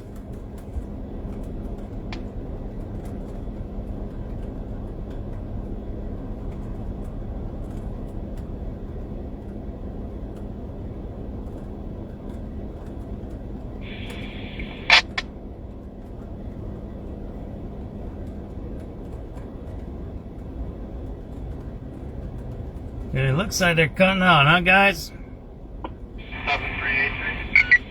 7383. Well, can I have a vet number for 35th of the red line, please? Alright, that's 0034. 10034. 99, thank you. You're welcome.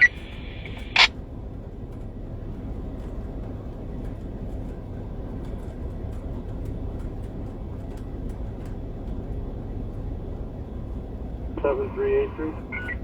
7383. Well, can I have a vet number for 35th of the red line, please? Alright, that's 0034. 10034. 99, thank you. You're welcome.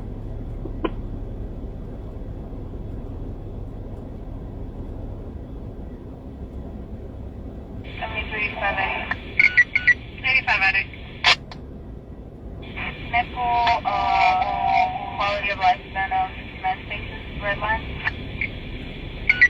Alright, that's going to be 10045. 10045.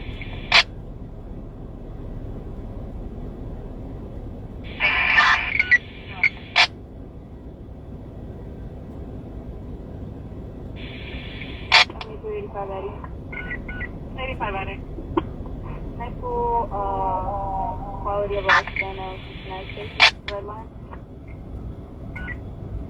You kicked out the black families, and now you're replacing with liberals that voted for you.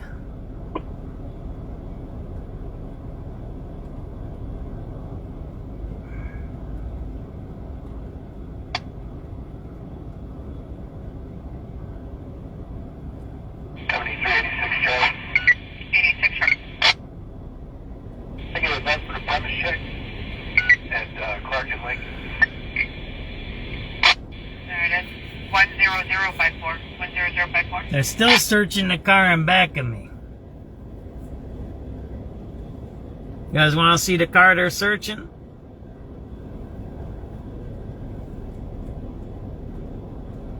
Charlie. 86 Charlie. I get it back for the premise check at Clark and Lake. There it is. 10054. 10054.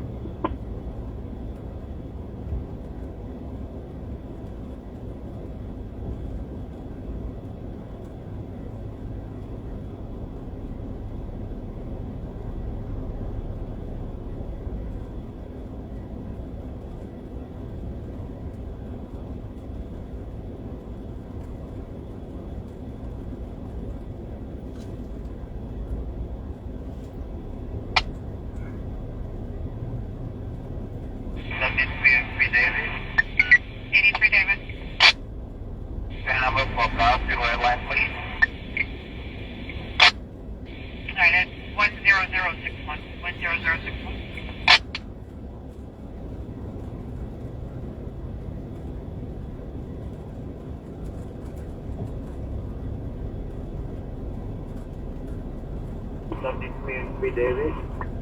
83 David. Number for Hospital Airline, please. Maybe we'll go to 5th Avenue, check out the girls that are working, right? See if they're in the rain, right?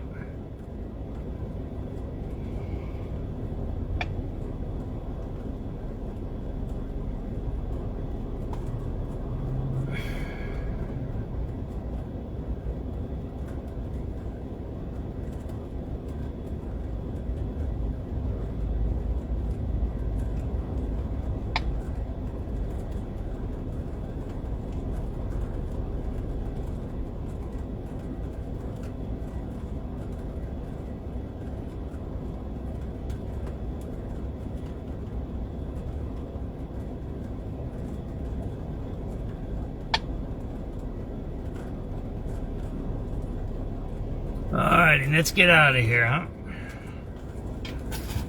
Alright, so that's some police activity here. You know what? I'm getting one call to shots fired, 7363 South Shore Drive, apartment 207. Tamonte said her daughter just stole 2 guns from the caller and her partner. She shot the guns in the air twice. They only able to get 1 gun back, put it in the closet. The daughter is high off marijuana. I got no descriptions of the offender. 7363 South Shore, apartment 207. We're gonna have to play that one again. What the heck was that? Foreign Citywide Assault in progress, 93rd and Stony. Caller said a female black pink jacket and a male black in a black hoodie are threatening the bus operator. There's a lot of cops around that side. They were in back of me. See that? They're searching still back there for something. See that there?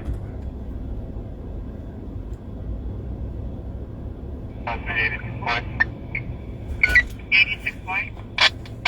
Action red line check, please.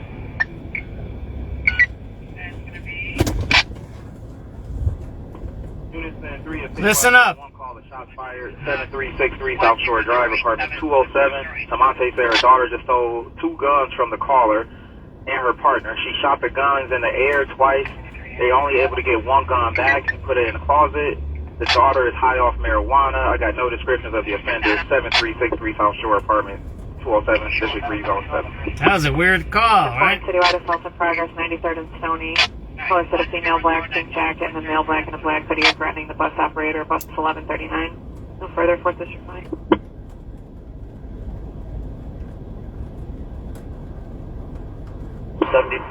Davis.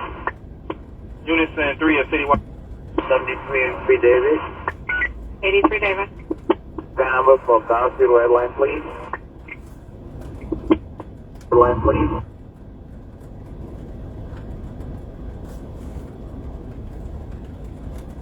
Trying to get that weird radio call. Did you hear that one?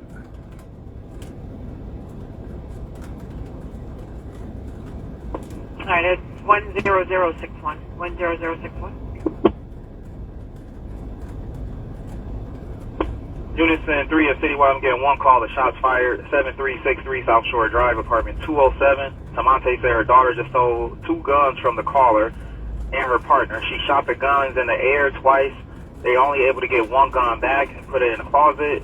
The daughter is high off marijuana. I got no descriptions of the offender. 7363 South Shore, apartment 207, District 3, Zone 7.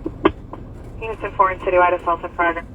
They got somebody in the back of that car there. You see that? Unit 3 at Citywide, I'm getting one call of shots fired. 7363 South Shore Drive, apartment 207. Amante said her daughter just sold 2 guns from the... Her daughter stole 2 guns from the caller. She's high on marijuana, shot one off. They got one back, but can't get the other one.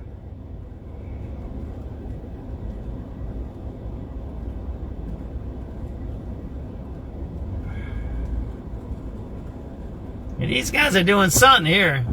There's something going on over here. Did you hear that wild one there? The daughter stole 2 guns?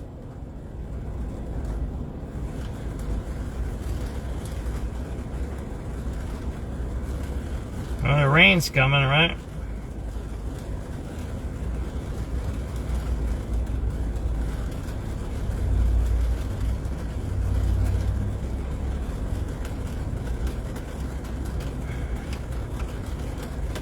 So you heard, right? The guy hid the gun underneath the blanket. You heard that, right? And that a drug addict bought the gun, right? That's the sergeant there, the white shirt there. 7 o'clock, let's listen to the news, right? See what's going on. I think that gets us to 3 hours, doesn't it? Man, well, the time went quick today, didn't it? We had too much. 51. It's 7 o'clock. This is CBS News on the Hour, your home for original reporting. I'm Jennifer Kuiper. The man accused in Saturday's shooting at the White House Correspondents Association dinner has been arraigned on charges of trying to assassinate President Trump and 2 firearms crimes. Cole Allen of Torrance, California, faces up to life in prison if convicted of the attempted assassination charge. CBS's Matt Gutman also reports. We now know that that suspect allegedly planned this attack weeks in advance and that he himself had written that he was surprised at the light security footprint at this hotel. We also spoke to a witness who saw him race past security, and she noticed that the doors to the ballroom at the time were open, so she ran downstairs herself to close them. The internet blew up with conspiracy talk after the attack. 60 Minutes contributor Nora O'Donnell spoke with President Trump about those theories, saying afterwards, "We did learn a lot from our interview about what happened during that security scare, but there were so many questions that rumors and conspiracy theories flooded the internet. One of the most prominent was that the attack was staged, suggesting a plot to distract from his declining poll numbers or the war in Iran. Now, there's no evidence of that, but the term staged was shared hundreds of thousands of times on X. The National Trust for Historic Preservation says it will continue its lawsuit aimed at stopping construction of a new ballroom at the White House, a project which the president touted after Saturday's night's shooting. The case is now before the D.C. Circuit Court of Appeals. A lower court had halted construction, but that order is temporarily on hold, allowing work to continue until at least early June. The Justice Department had urged the trust to drop the case, but the group says it will not back down, arguing the project must follow federal law and requires approval from Congress. Stacey Lynn, CBS News, Washington. The White House says it will not negotiate through the press in response to questions about Iran's conditional proposal to reopen the Strait of Hormuz if nuclear talks get pushed back. CBS News national security analyst Aaron McClain. It continues to be a game of economic chicken. We have our blockade, the United States' blockade of Iranian ports. We have the Iranian closure of the Strait of Hormuz. There has been some, movement probably overstates it, but reports over the course of the last 24 hours or so that the Iranians haven't offered that if we're willing to lift our blockade, the Iranians will then engage in discussions about opening the Strait of Hormuz.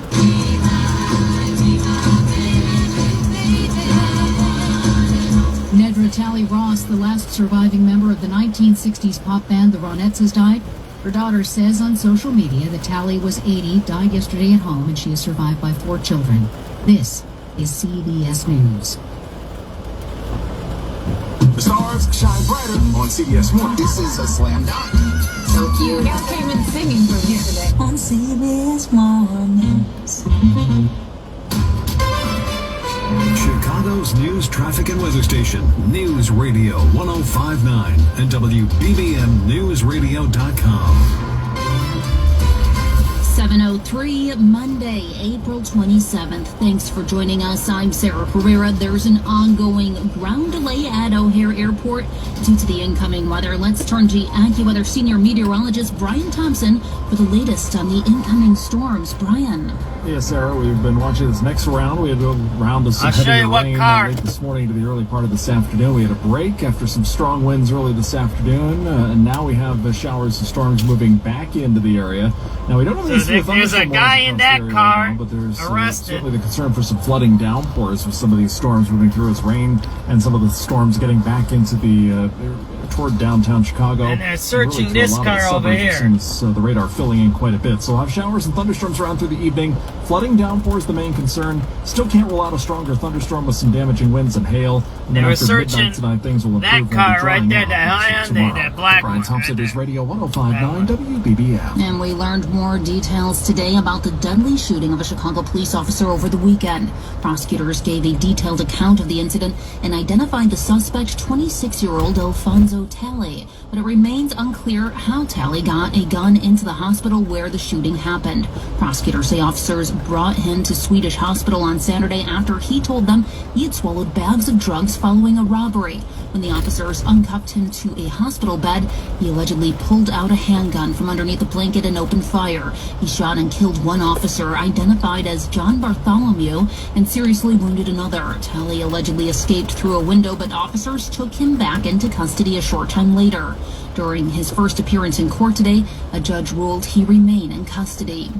Meantime, Chicago Mayor Brandon Johnson has picked a former federal prosecutor and corporate auditor to serve as the city's next inspector general.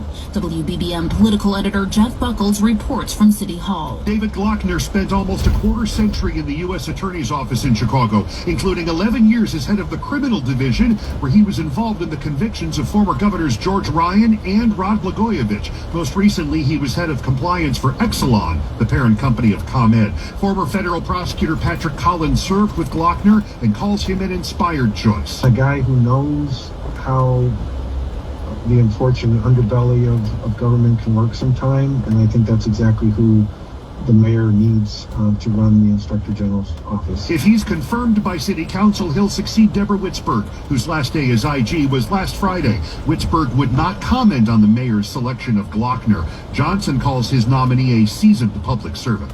We're at City Hall. Jeff Buckles, News Radio 105.9 WBBM. And a teen hacker may be extradited back to Chicago to face charges related to an international hacker group. With the FBI having been perpetually a step behind, 19-year-old Peter Stokes had taunted the Bureau through memes and other images posted online under the handle Bouquet. But the feds have now announced his arrest, claiming in court documents filed in Chicago that Stokes is a key member within an international group of hackers known as Scattered Spider. He's now accused of helping to infiltrate the computer systems of large corporations and collecting millions of dollars in ransom, according to the Tribune. Stokes is a dual citizen, U.S. and Estonia. He was taken into custody in Finland while attempting to board a plane to Japan. Authorities are now seeking his extradition to Chicago to face multiple counts that include wire fraud, conspiracy, and computer intrusion. Brandon Eisen, News Radio 105.9 WBBM. Water Tower Place in Chicago is getting a facelift to the tune of $170 million. The longtime shopping destination struggled with vacancies in recent years, but owners say demand is picking back up as in-person shopping rebounds. The Water Tower Place redesign will shrink retail into the lower levels, create smaller storefronts for new brands, and add restaurants in more visible spaces. Upper floors could be repurposed for offices or medical use as part of a broader shift in how that building's used. Construction is still a couple years away, but leaders say the project signals confidence in the Mag Miles comeback. Rachel Pearson, News Radio 105.9 WBBM. One person is recovering in the hospital after a dump truck flipped over on the Eisenhower Expressway this morning. A gray Nissan sedan was pinned underneath the truck after it rolled over on the outbound lanes of the Eisenhower near Wolf at around 6 o'clock in the morning. Gravel spilled from the bed of the truck that came to a rest on the back seat of the car. Illinois State Police say one person was taken to the hospital. They did not specify if that was the driver of the truck or the car, nor did they share that person's condition. Crews cleaned up the road, which was fully open 4 hours later. Nancy Hardy, News Radio 105.9 WBBM. Chicago police are asking for your help finding the suspects who attacked and robbed a woman on the Red Line. The incident happened at the Garfield stop on Sunday, April 19th. Police say 2 of the suspects have been caught, but 2 more suspects are still on the run. Police shared surveillance images showing the suspects on the train.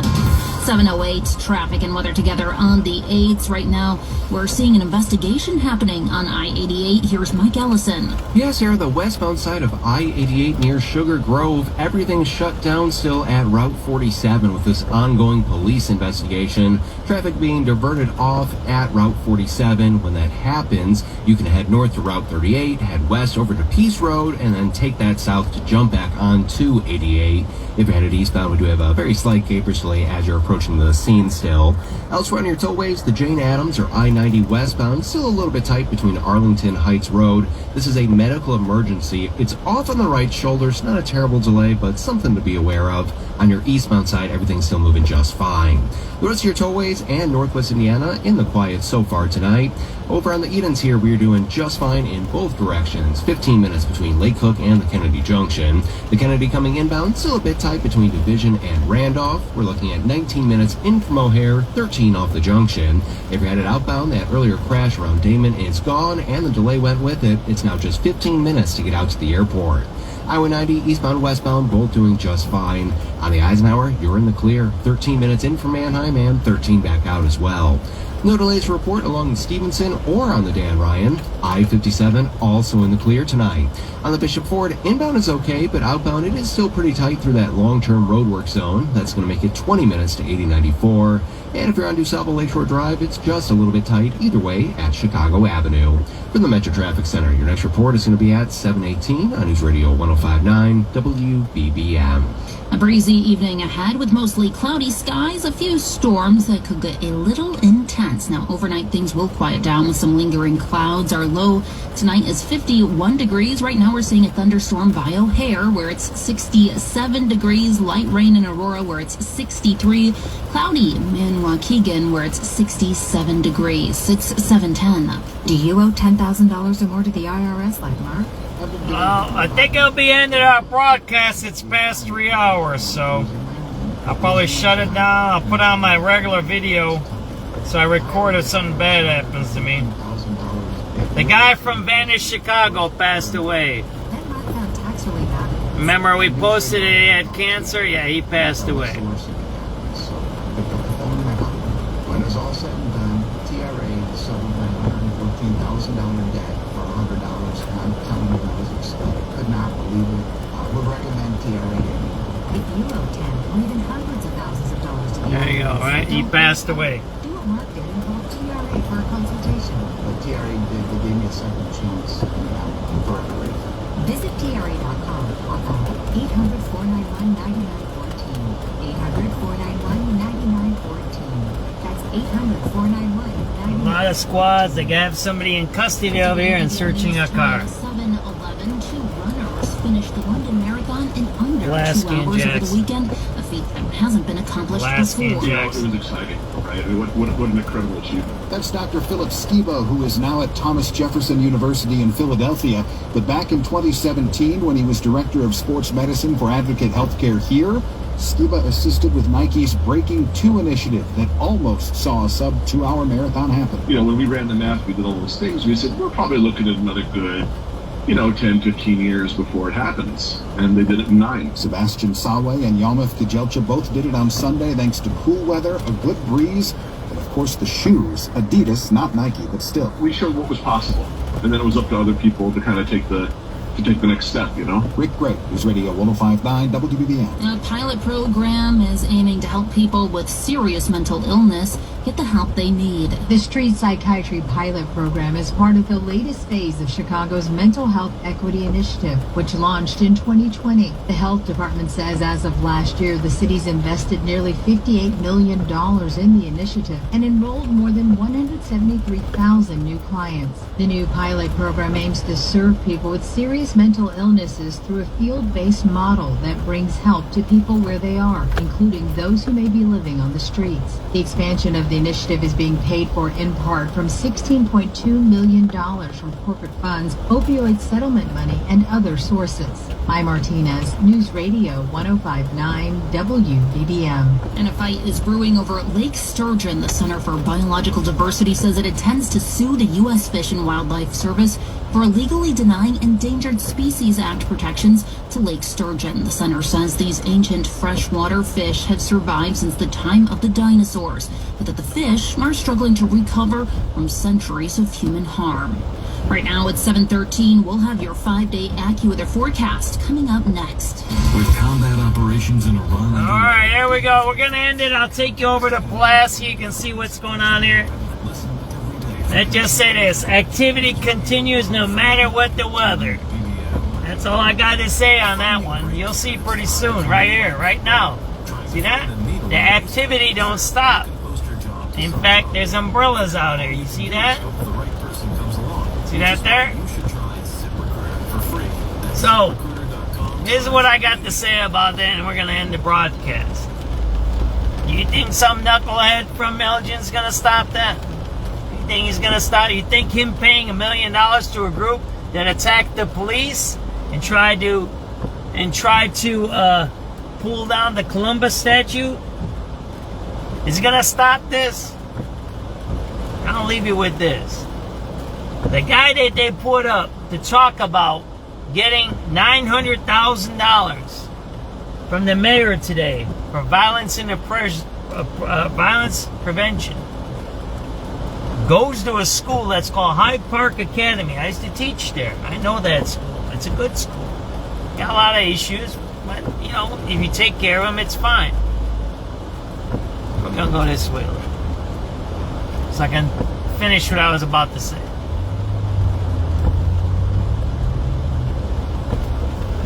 I like this mural. This mural is done by a buddy of mine. I know the artist. We're gonna stop with this mural here, the higher self. I like this mural, right? Okay, I'll show you this mural. It's a nice mural, okay? You wanna see this mural? Static, Raman Static. I think that's how you pronounce his name. It's a nice mural. See that there? I know the guy who paints that. I got videos of me interviewing the guy, right? Let me finish with this. Let's shut this off. This is my ending of my video today. We've been on the air for 3 hours. We need to finish because I got time constraints on what I can upload and download. The guy they put up front to talk about getting $900,000 for crime prevention. First of all, they're going to pay teenagers, untrained teenagers, to be crime interventionists and somehow preventionists. I don't know how that's even safe. I don't even know if that's even legal to put minors involved in violence. Extreme violence. We just seen 2 cops get shot, 1 died. We just seen what? A guy tried to kill the president. You gonna put a teenager there to do crime, whatever, or restorative practices, or they call it the peace circle, the peace book, that's what they're calling it. They're gonna do a peace book with people that are criminally insane and pathologically violence prone. But the biggest tell is what you gotta hear about this now. So the guy they put up there, I forgot what his name is, Isaiah or James, I don't know which one it is. It's on the article I wrote today. He spoke, he goes, yeah, we know about violence. We just had a killing at our school, right? They killed Eric Billups on this bus stop on 63rd and Stony after school waiting for a bus. There was hundreds, or let's say there was dozens of witnesses. There's pod cameras in the area. The school has cameras. I know I helped install the cameras. I got the cameras for the school. They have the highest tech. Maybe they're a little old now, but they have cameras at that school. There's pod cameras all around there. It's near the Obama Center Library, so you know there's brand new technology and cameras all in that area. So you got dozens of witnesses. You got dozens of technology. You got dozens of cameras next to the presidential library, next to a school, next to YMCA, across the street from a park district field house in Hyde Park, 63rd and Stony Island. The shooter had a gun, and he was a student. And the shooter shot after school at a bus stop. So he had the gun with him. He didn't go home to get the gun. He had the gun with him. Whether he had it in the school or in the bushes. I don't know which one happened there. We don't know that one yet. There is no one in custody. There's no one in custody for the murder of a student at a bus stop at dismissal. Not with all the technology. Not that they know who he is. They know who he is. He's not under arrest. There hasn't been no announcements. There is no information from the police department or the mayor. Yet they put a guy on TV today that said, oh, we're going to prevent crime. From the school where a student was just murdered a few weeks ago. That's the tell. You know what a tell is, right? I can tell you're being bullshitted. That's how you know you're being bullshitted. Got that? That $900,000 has nothing to do with violence prevention. It has to do to buy votes. They're buying votes, and you're going to see more of this and more of this and more of this. We spoke about that earlier in the video. We'll see you later. Be your higher self. Don't be them. Don't be a follower. Don't do that. Whether it's left or right. MAGAs, Antifas, BLMs, whatever those people are, any side, any spectrum. Be safe, be careful, be yourself. Be your higher self. What that guy teaches right there in those murals. He's got beautiful murals. They've erased his murals over by the chocolate factory. Really nice ones. Really nice ones. Be your higher self. Don't be part of the crowd. Don't be part of other people. Because we're going to get into something where we're going to need a lot of leaders. You might not have to go. You might need to be a block leader. Like in the old days. A block leader. Block by block. House by house. That's what we're going to have to do. Take it easy, everybody. Love everybody. SubX.News signing off. 7:19 p.m. April 27th, 2026. Talk to you later. Bye.